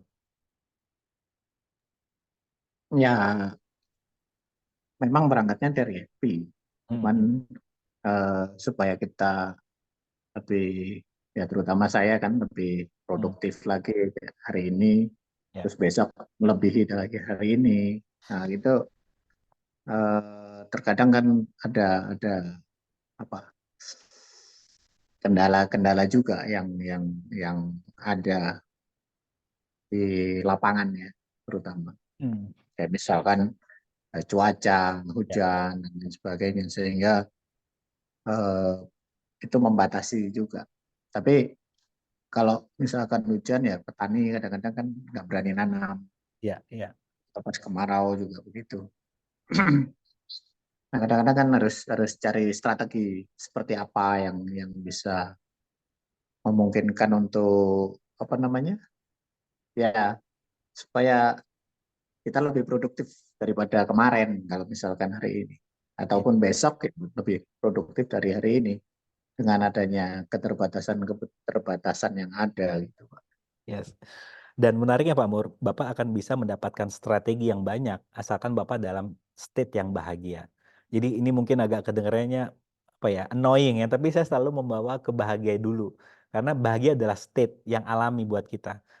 Karena saat Bapak mengakses bahagianya Bapak akan dapat begitu banyak strategi walaupun kejadiannya lagi hujan, petani lagi mangkelin mungkin di lapangan, ngeyel semua. Namun ketika Anda melihat petani Anda, ya Allah, ya Tuhanku, aku bersyukur melihat petaniku, kemudian aku lihat lahanku, aku lihat pasanganku, aku lihat anakku, aku masih sehat. Anda akan melihat kondisi yang sedang terjadi itu dari kreativitas yang berbeda. Karena Anda sudah mengakses bahagianya Anda terlebih dahulu. Gratitude yang pertama, apapun itu yang sedang Anda alami, Anda grateful. Yang kedua adalah acknowledge. Nggak tahu ya, di saya Pak Mur agak sakit di sebelah dada kiri saya yang berkaitan mengenai responsibility. Anda sedang nggak tahu menggunakan kata-kata tanggung jawab. Bagaimana jika ini sebuah ide yang saya minta Bapak pertimbangkan ya. bagaimana jika satu-satunya tanggung jawab yang perlu Anda pegang adalah Anda bertanggung jawab akan kebahagiaan Anda. Karena kalau Anda bertanggung jawab akan kebahagiaan orang lain, Anda nggak menikmati proses yang sedang Anda lakukan. Tapi Anda komitmenku adalah aku membahagiakan diriku sendiri terlebih dahulu. Dan ini udah ada penelitiannya. Adam Alter, Mo Goddard dari Google bilang, tim saya itu saya minta untuk bahagia dulu. Nanti mereka akan ketemu kok solusinya. Jadi mereka diminta kalau pulang jangan malam. Terus kalau ada gunakan ruang meditasi. Google kan lengkap ya. Terus kalau di Belanda itu jam 6 sore ada sebuah kantor arsitek itu jam 6 sore itu meja para pekerjanya itu naik ke atas ke dinding ke atap, secara otomatis naik ke atap karena ruangan itu mau dipakai untuk lantai dansa. Jadi untuk teman-teman di sini yang masih bingung mengenai goals mereka apa, tolong jangan buat goals tapi buat sistem. Seperti Pak Mur bangun pagi, apa yang Anda lakukan terlebih dahulu. Sekarang sistem saya kalau pagi adalah bangun pagi, minum air garam, kemudian jalan pagi, saya memastikan diri saya vision saya indera lihat saya melihat matahari terbit. Saya jangan sampai pagi hari melihat artificial light dari sini. Karena menurut penelitian Andrew Huberman, saat saya pertama kali yang saya lihat cahayanya adalah cahaya alami dari sinar matahari yang terbit, itu berakibat kepada daya fokus saya. Nah, itu adalah sistem yang saya buat. Jadi bangun pagi, minum air garam, dan kemudian jalan pagi. Yang mana ini sebenarnya Pak Mur, sistem ini itu kayak membuat saya habis itu seperti sudah sudah to-do list-nya udah selesai gitu. Dan saya merasa nggak ada utang lagi untuk eh, meyakinkan diri saya kalau hari itu udah produktif. Jadi gimana ya? Temukan versi Anda, sistemnya seperti apa. Namun yang paling penting adalah pikiran saya kemana-mana. Yang pertama adalah gratitude, apapun itu yang sedang Anda alami, hujan pun, walaupun Anda sebel, aduh harusnya kan gue bisa kemana. Gratitude hujan, tanya kontribusinya apa, dan yang kedua acknowledge Pak. Sudah sejauh mana Pak Mur yang dulu dengan yang sekarang. Dan yang ketiga, berhenti bertanggung jawab akan kebahagiaan orang. Karena satu-satunya yang perlu Anda bertanggung jawab adalah kebahagiaan Anda. Aku hari ini udah bahagia belum? Aku hari ini udah bersyukur belum? Aku hari ini sudah menyayangi dan berhenti menghakimi diriku belum? Apa yang muncul di sini, Pak Mur dan teman-teman? Malam, Pak. Ya, silakan. Gini, Pak. Ya. Dari yang Pak Mur itu, kita bertanggung jawab untuk diri kita sendiri. Tapi bagaimana jika kita adalah menjadi tanggung jawab itu adalah tentang kita dituntut sebagai tulang punggung. Ya. Terkadang kita pagi udah oke, kita jalan-jalan, kita happy, kita ini. Terus kemudian entah itu orang tua, entah itu pekerjaan yang mengharuskan kita itu tiba-tiba kayak nge-switch gitu, Pak. Kita langsung kayak, aduh, harus gimana nih. Kayak tanggung jawabnya itu tiba-tiba nguras energi banget gitu. Sampai yang urusan duit tagihan atau apapun gitu, yang tiba-tiba kayak semuanya dihadirin mendadak gitu. Orang tua sakit atau apa kayak gitu, Pak. Itu gimana ya? Yang pertama, tolong Weni sadari bedanya Weni yang dulu dengan yang sekarang. Itu yang paling penting. Bagaimana Anda jauh mungkin ya, dulu mungkin dapat kabar orang tua sakit atau apa, paniknya luar biasa. Sekarang mungkin masih panik, tapi Anda bisa kayak sedikit lebih tenang. Nah, sedikit lebih tenang walaupun 10% perbedaannya, ini tolong diakui, gila ya, gue udah berbeda dibanding gue yang dulu. Itu yang pertama. Yang kedua tentunya, sadari bahwa di tengah kondisi seperti ini, pilihan apa yang tersedia di sini? Karena pilihan, ketika kita diingatkan kalau apapun kondisi yang sedang kita alami, kita ada pilihan, itu dari sisi energi udah mungkin Weni juga dan teman-teman sudah rasakan ya, energinya bisa kita rubah. Istilah kerennya kita bisa manipulasi energi. Dan dari sisi psikologi juga ditemukan bahwa saat Anda menyadari kalau kita punya pilihan, itu tadi kita seolah-olah tidak terjebak dengan sebuah kondisi, melainkan oke aku seperti terdesak nih. Pilihan yang tersedia di sini apa? Nah, itu langkah kedua. Langkah ketiga adalah action. Keputusan apa yang bisa aku ambil di tengah kondisi seperti ini? Apapun itu kondisi inspirasi yang muncul, tolong diambil. Walaupun itu kadang nggak ada hubungannya. Misalnya orang tua sakit, tiba-tiba yang muncul di kesadarannya, coba dong telepon si ini gitu. Yang kamu udah, aku tuh nggak pernah hubungi dia, tapi kok kesadaranku minta ngubungin dia. Karena ini dialami oleh klien saya. Orang tuanya sakit tiba-tiba, nggak jelas apa gitu, terus dia kayak diminta untuk nelpon temennya, kemudian oh iya orang tuaku juga pernah ngalami itu, tinggal minum ini kok gitu, tiba-tiba dikasih minum itu orang tuanya sehat. Dan yang keempat tentunya yang paling penting di sini, semesta selalu mendukung, tapi bentuk dukungannya itu terserah semesta. Jadi ya dari sini apa kesadaran yang muncul, Wen? Gini Pak, Ya. kayak aduh gila ya.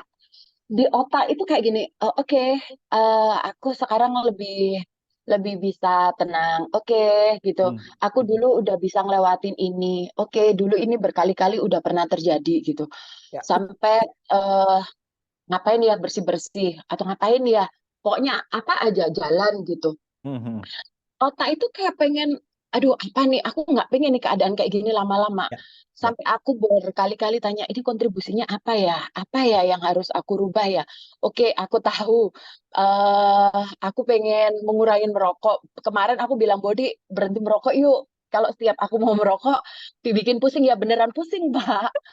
Tapi tapi enggak, aduh Bodi, aku lagi stres banget nih, gimana dong, aku bilang gitu. Ya. Boleh ya merokok, tapi cuma sebungkus aja bisa 2 hari. Biasanya kan bisa Ya. lebih, aku Ya. bilang gitu. Ya. Ya. Ya. Jadi kayak, aduh apa nih, aku selalu kayak pengen mengurangin, tapi aku juga pengen hasilnya itu, ayo cepet yuk, apa yuk, kayak gitu loh Pak. Ya. Tapi aku kayak nggak nemu jawabannya. Ya. Ya. Tapi di otak Ya. ada, kan Yes. kemauan ada, otak mikir-mikir apa gitu. Sampai akhirnya kalau udah buntu, aduh udah deh. Ngelihat ini YouTube-nya Pak Rahmat, YouTube-nya Dr. Dev atau siapa lah gitu cari inspirasi. Kalau mentok ya ngeliat drakor sampean. Yes. Saking Yes. pusing. Yes. Karena gini Wen ya, otak kita nggak suka kalau kesadaran itu menguasai. Jadi ini adalah sangat-sangat alami. Otak kita akan berusaha menciptakan sebuah drama, trauma, dan stres sehingga kamu di bawah kendali otak lagi.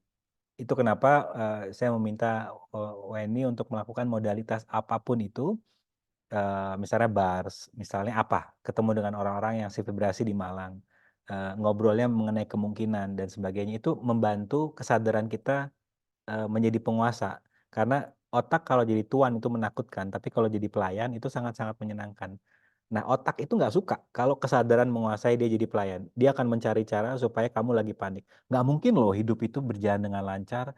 Hidup tuh harus susah loh. Nggak mungkin semuanya berjalan dengan lancar. Pokoknya harus bersakit-sakit dahulu, baru bersenang-senang kemudian. Itu otak tuh akan itu kerjaannya. Karena itu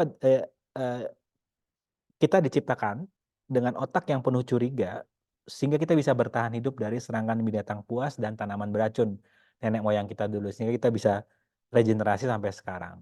Namun sayangnya binatang dan tanaman beracun udah berkurang, musuh kita adalah stres dan merasa bahwa nggak mungkin semuanya itu berjalan mudah, nggak mungkin, harus bersakit-sakit dahulu baru bersenang-senang kemudian. Nah sekarang kamu lagi dikenalkan dengan sebuah konsep, ada kok bagaimana jika kita nggak perlu bersakit-sakit dahulu, melainkan melakukan apa yang kita suka. Having fun. Nah, ini karena Weni juga, ini kan, this is a journey Wen ya. Jadi nikmati dulu perjalanannya, dan sadari untuk Weni dan teman-teman, kita tuh tidak ada lagi satu garis finish yang sedang kita kejar loh ya. Tolong ini sadari. Dan ini mungkin kedengarannya agak ini ya. Bagaimana jika ini adalah investasi kita untuk di kehidupan yang selanjutnya. Mungkin nggak selesai di realita ini, tapi di kehidupan yang next, karena kita sudah menggunakan kesadaran, semakin dekat dengan diri kita semakin percaya dengan diri kita, di kehidupan yang selanjutnya kita akan lebih mudah untuk menghandle tantangan, drama, trauma. Dan itu tadi, tolonglah berbaik hati dengan diri Weni dan teman-teman. Kesadaran ini is a process, is a journey. Enjoy the journey. acknowledge sudah sejauh mana perubahan Weni yang dulu dan sekarang, sehingga Anda nggak berfungsi pengen cepet-cepet gitu. Enggak. Ini adalah proses. Nah, apa yang muncul di sini teman-teman, silakan.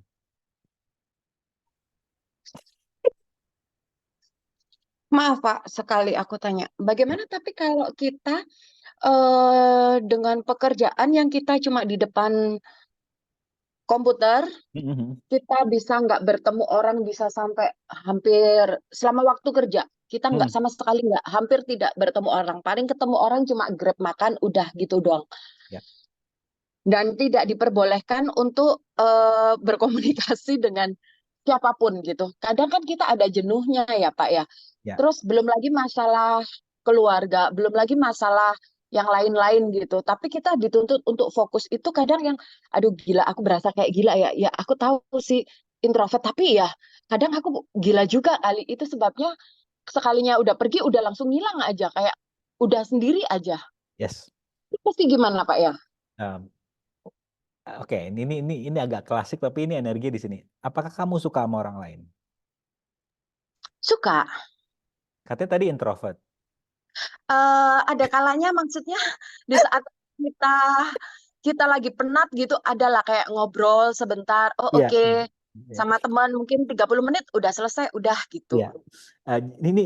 Ini sederhana tapi ini tolong sadari ya bahwa memang kita tuh orang-orang tipe kita dan rata-rata di sini sih energinya kita tuh suka sendiri. Dan bagaimana jika nggak ada yang salah dengan apa kesendirian kita? Karena ada beda antara lonely dengan solitude. Lonely itu kayak kita merasa sendiri, tapi solitude itu karena kita lagi butuh, kita lagi ngecharge baterai kita dengan kesendirian kita, ngopi di coffee shop sendiri, ngerokok, mungkin baca buku atau dengerin podcast ya, karena itu kita lagi sedang ngecharge diri kita. Dan yang kedua, ini udah keren sih. Anda sudah menyadari untuk membatasi diri Anda untuk ketemu sama orang lain. Bukan artinya kita perlu separasi sama orang ya, tapi saya belum ketemu tuh grup yang kalau ketemu isinya benar-benar berbicara mengenai kemungkinan. Kecuali teman-teman yang kemarin di Malang ya, kemudian book club dan sebagainya. Tapi kalau di realita ini ketika ketemu, loh kok katanya udah belajar kesadaran, tapi kok masih separasi ya, masih sikut sana sikut sini. Dan itu nggak apa-apa juga, paling nggak kita oke, kayaknya aku nggak lama-lama deh di sini. Kayaknya aku cukup say hi, terus gue cabut dan kembali bersenang-senang dengan kesendirianku. Nggak ada yang salah dengan ya apa namanya kita suka sendiri. Yang suka heboh tuh adalah lingkungan. Kamu tuh orangnya egois, sukanya sendiri. Enggak sih, karena memang sendiri ini bikin gue kreatif dan happy. Itu yang pertama. Yang kedua adalah itu tadi ini Weni dan teman-teman sebuah cara pandang yang kalau ini heavy jangan dicontoh ya, tapi di saya tidak ada satupun kondisi yang sedang kita alami melainkan kita yang menciptakan. Jadi misalnya ada chaos yang terjadi di luar yang sebenarnya sifatnya netral, itu sebenarnya sedang terjadi kekeosan dalam diri kita. Nanti perlahan tapi pasti setelah Anda semakin dekat dengan diri Anda, kondisi di luar tuh sama, masih seperti itu, tapi Anda menghandle-nya itu berbeda. Anda melihatnya dari sisi yang lebih nurturing. Misalnya dimintain bantuan sama keluarga. Kalau dulu, kalau kita lagi chaos dalam diri kita, gue kan juga lagi susah ya, kok dimintain terus sih gitu. Tapi ketika Anda sudah berdamai dengan diri Anda sendiri, Anda kemudian minta sama semesta kan, kemungkinan apa yang terjadi di sini sehingga aku bisa punya uang punya uang banyak dan aku bisa membayar dan aku bisa bantu keluargaku tanpa aku harus separasi seperti sekarang. Karena kalau Anda berfungsi dari penghakiman, kenapa ini terjadi kepadaku? Anda separasi dengan semesta. Tapi ketika Anda sudah berdamai dengan diri Anda sendiri, ketika ada yang keluarga datang minta uang misalnya, Anda tanya ke dalam diri Anda, oke, di nominal berapa sih yang aku happy dalam ngasihnya? Karena kebanyakan orang itu sedang negosiasinya masih ingin membahagiakan orang lain. Tapi negosiasi dengan kesadaran, itu berapapun orang yang datang minta bantuan ke Anda tetap nanya dengan diri Anda, di angka berapa ya aku happy? Sehingga Anda nggak butuh lagi validasi dari orang lain. Anda menyadari bahwa satu-satunya yang perlu aku jaga tanggung jawabnya adalah kebahagiaan diriku sendiri. Nah, apa yang muncul di sini? Silahkan.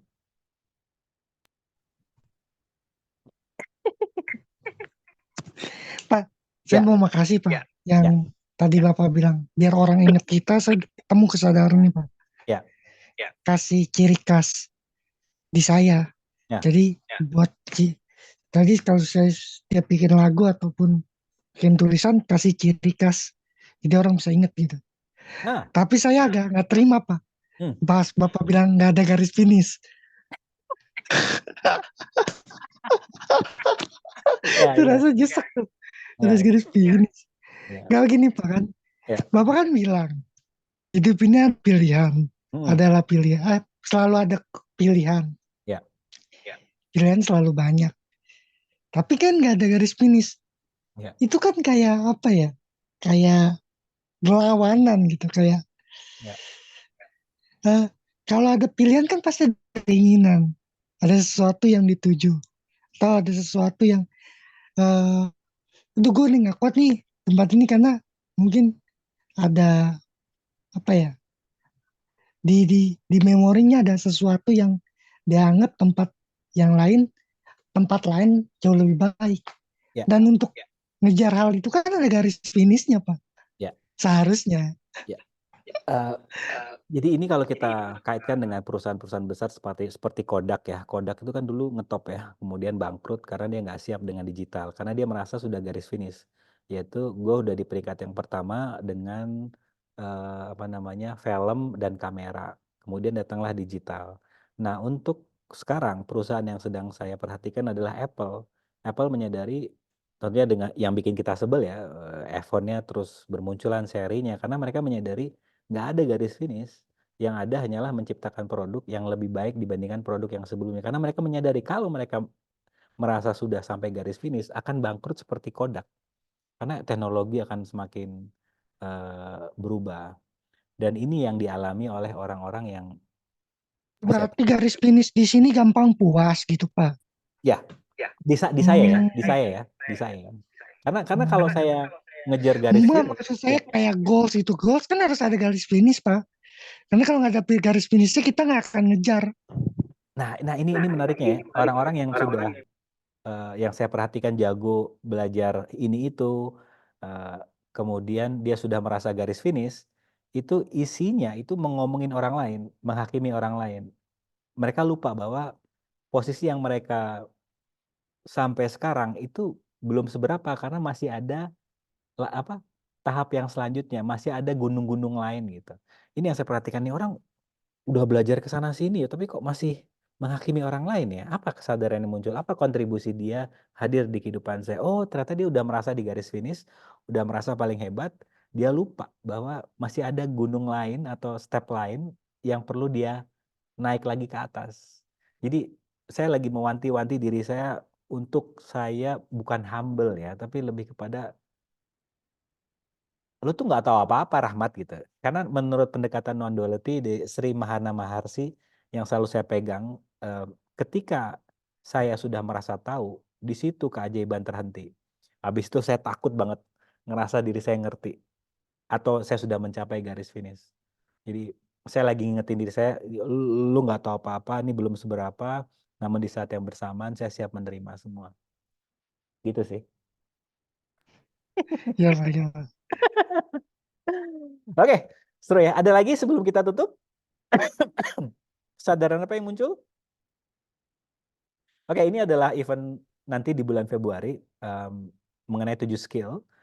Jadi kalau ada teman-teman Anda, kolega Anda yang sedang terjebak di dunia penuh tipu-tipu, ada 7 skill yang akan kita bahas: percaya diri, negosiasi, komunikasi, konflik resolusi, manipulasi energi, adaptasi perubahan, dan gali potensi. Karena ada 3 area di kehidupan kita yang sering kita dikendalikan, yaitu di keluarga, pertemanan, dan bisnis. Nah, 7 skill ini akan membantu kita untuk lebih mengerti. Tunggu dulu nih, kayaknya gue lagi dimanfaatkan nih. Apa nih yang bisa gue manipulasi energinya? Dan sebagainya. Jadi 7 skill ini lebih fleksibel Anda gunakan tergantung yang di hadapan Anda siapa. Dan ini eventnya online serta offline. Tempatnya lagi menyusul ya. Pertama saya mau bawa ke Kumari, tapi kok kayaknya ada tempat lain yang sedang menarik kesadaran saya, ada di daerah Sukajadi.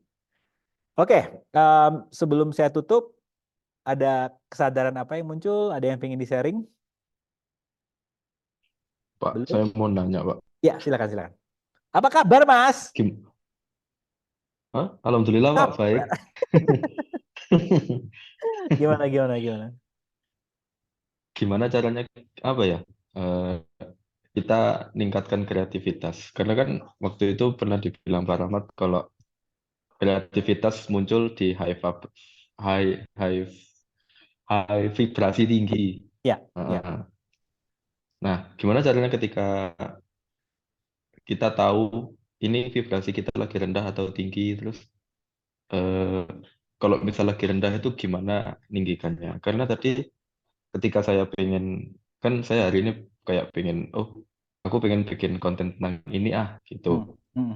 Tapi bentuk kontennya kayak gimana dari tadi itu kayak nggak muncul-muncul gitu. Saya kayak daripada saya pikir semakin stres ya, Ya. terus tak tinggal nonton SpongeBob, Ya. tak tinggal ngapa-ngapain gitu. Tapi kok belum muncul-muncul, akhirnya capek sendiri mikirnya, terus ya udahlah tidur aja daripada nggak muncul-muncul gitu. Ya.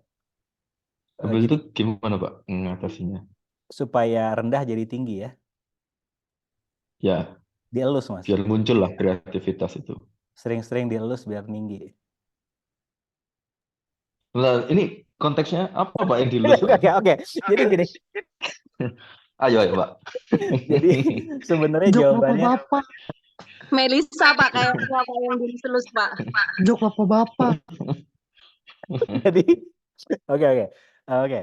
Kenapa saya dimulai dari joke tadi, joke yang nggak penting sebenarnya, supaya Anda karena energinya Anda terlalu serius di sini.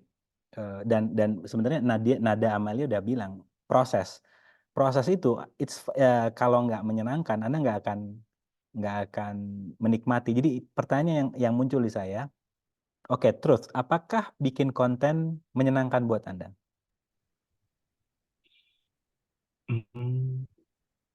Kadang menyenangkan sih Pak. Kadang kalau misal apa ya, saya Apa bikin konten versi Mas Abi?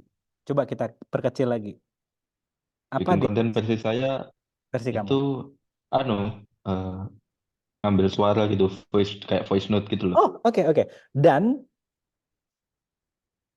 durasi berapa yang fun buat kamu? Karena Anda sedang membebani diri Anda dengan tekanan yang terlalu besar. Di durasi berapa sebenarnya yang fun for you?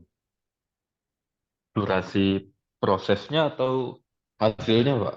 Ya, durasi voice note-nya di berapa menit?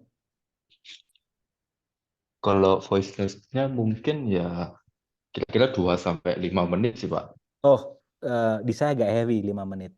Pertama 1 menit dulu.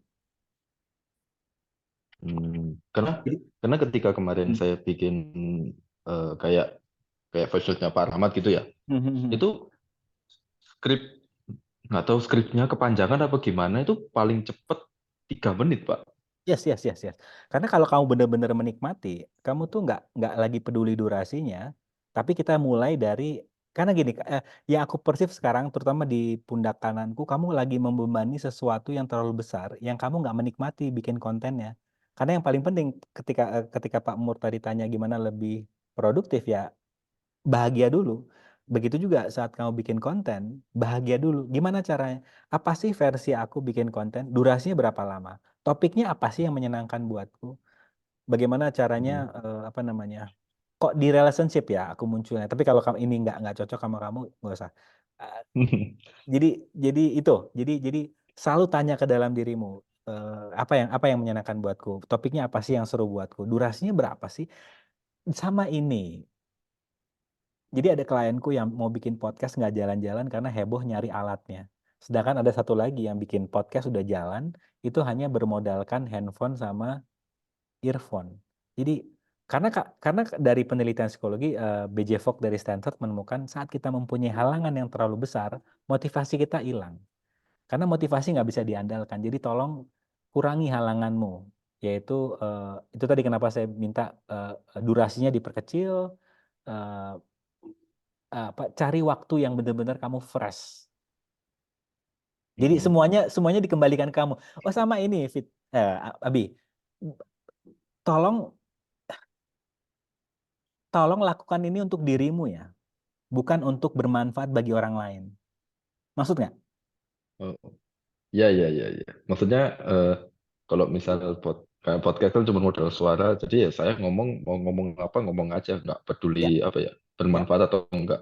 ya, ya. Karena ini juga ada teorinya. Rick Rubin, produsernya, aduh, eh, Beastie Boys, Jay-Z, sama Beyonce bilang, saya nggak peduli validasi sama orang lain, tapi saya lebih apa? Ketika saya memproduksi musik mereka, saya tanya ke dalam dia. Dia nggak bisa main alat musik satupun, tapi dia tahu apa namanya perlu dimasukin apa, selama itu fun buat dia, itu langsung dipublish dan ternyata laku dan dia dapat Grammy. Jadi em, berhenti ingin eh, mendapatkan validasi, disukai sama orang, dan yang paling riskan di sini untuk para healer yang ada di sini, yaitu kita ini saran aja, tolong jangan fokuskan untuk bermanfaat bagi orang lain. Iya, kayaknya itu lebih light di saya, Pak. Ya, sip. Daripada mikirin apa impact untuk orang, Ya, mending mending lakuin aja, nggak usah ya. mikir impactnya. Selama itu nggak buat perang dunia keempat kan nggak masalah kan. Yes, yes, yes, yes, yes. Ya, mungkin yang bikin saya nggak enjoy itu ketika ngedit sih, Pak. Oke, pilihan yang tersedia di sini apa? Hmm. Maksudnya pilihan yang tersedia minta tolong orang gitu kan, Yes, ada lagi. Selain minta tolong orang apa? pakai AI. Ah, nah ini. Oke, teman-teman semua, apa yang saya lakukan di sini, saya menjadi kata hatinya Abi untuk mengingatkan dia, apapun kondisinya, there's always a choice. Jadi apa yang saya lakukan tadi, ini juga tolong Anda lakukan ke dalam diri Anda sendiri atau Anda berhadapan dengan klien Anda, TikTok aja dengan dia. Dan ingatkan bahwa apalagi pilihan yang tersedia ini.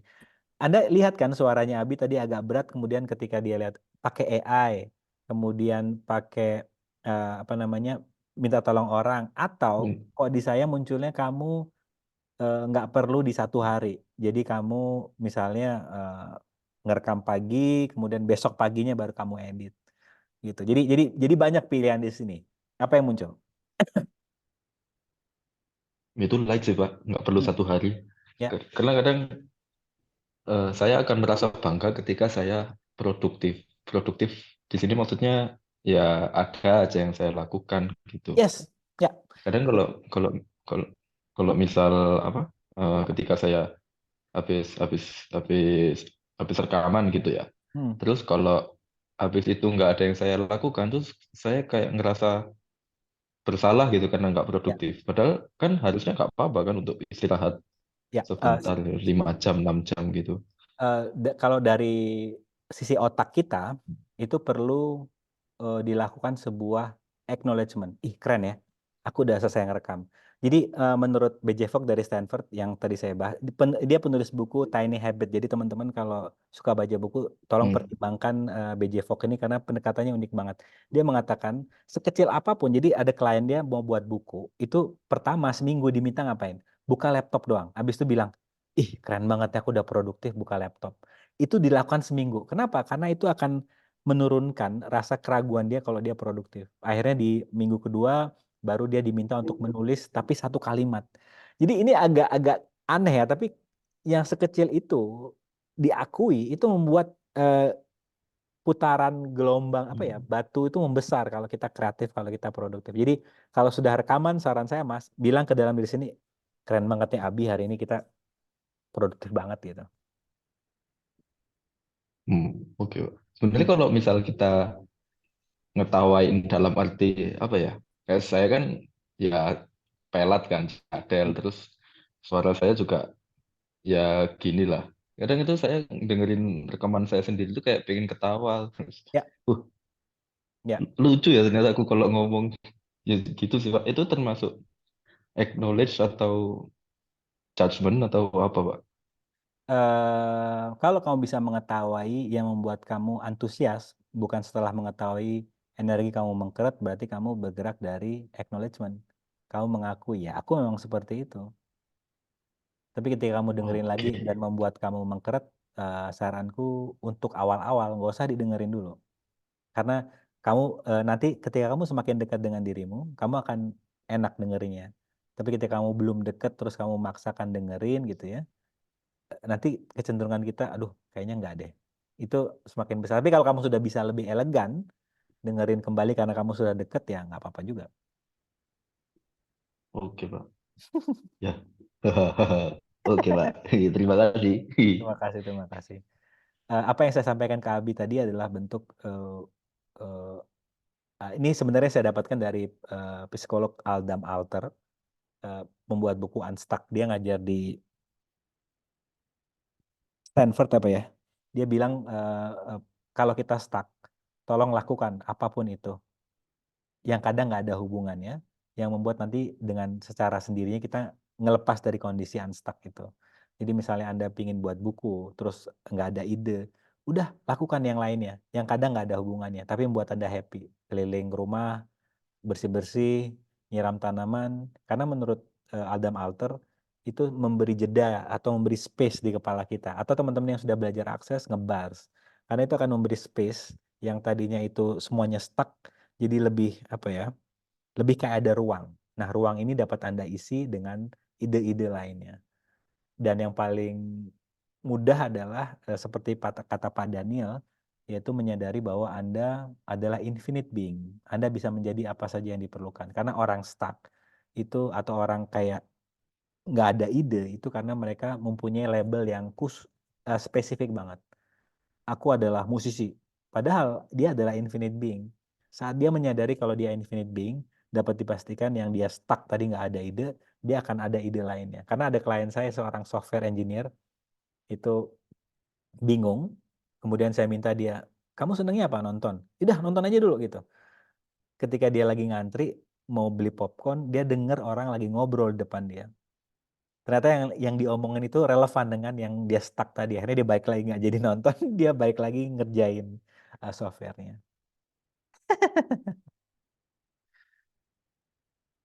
Kumis adalah karisma. Oke, yang belum saya bahas di sini nada Amalia proses, dia bilang yes itu keren banget. Kemudian ambil private ya Jasmine. Pak Daniel, thank you atas free class-nya. Ya, kalau Anda merasa ada manfaatnya, sadari Anda yang menciptakan ini karena fungsi saya menjadi fasilitator. Apapun yang saya sampaikan ini bukan punya saya, melainkan saya mendownload dari universe dan kebetulan ini relevan buat Anda.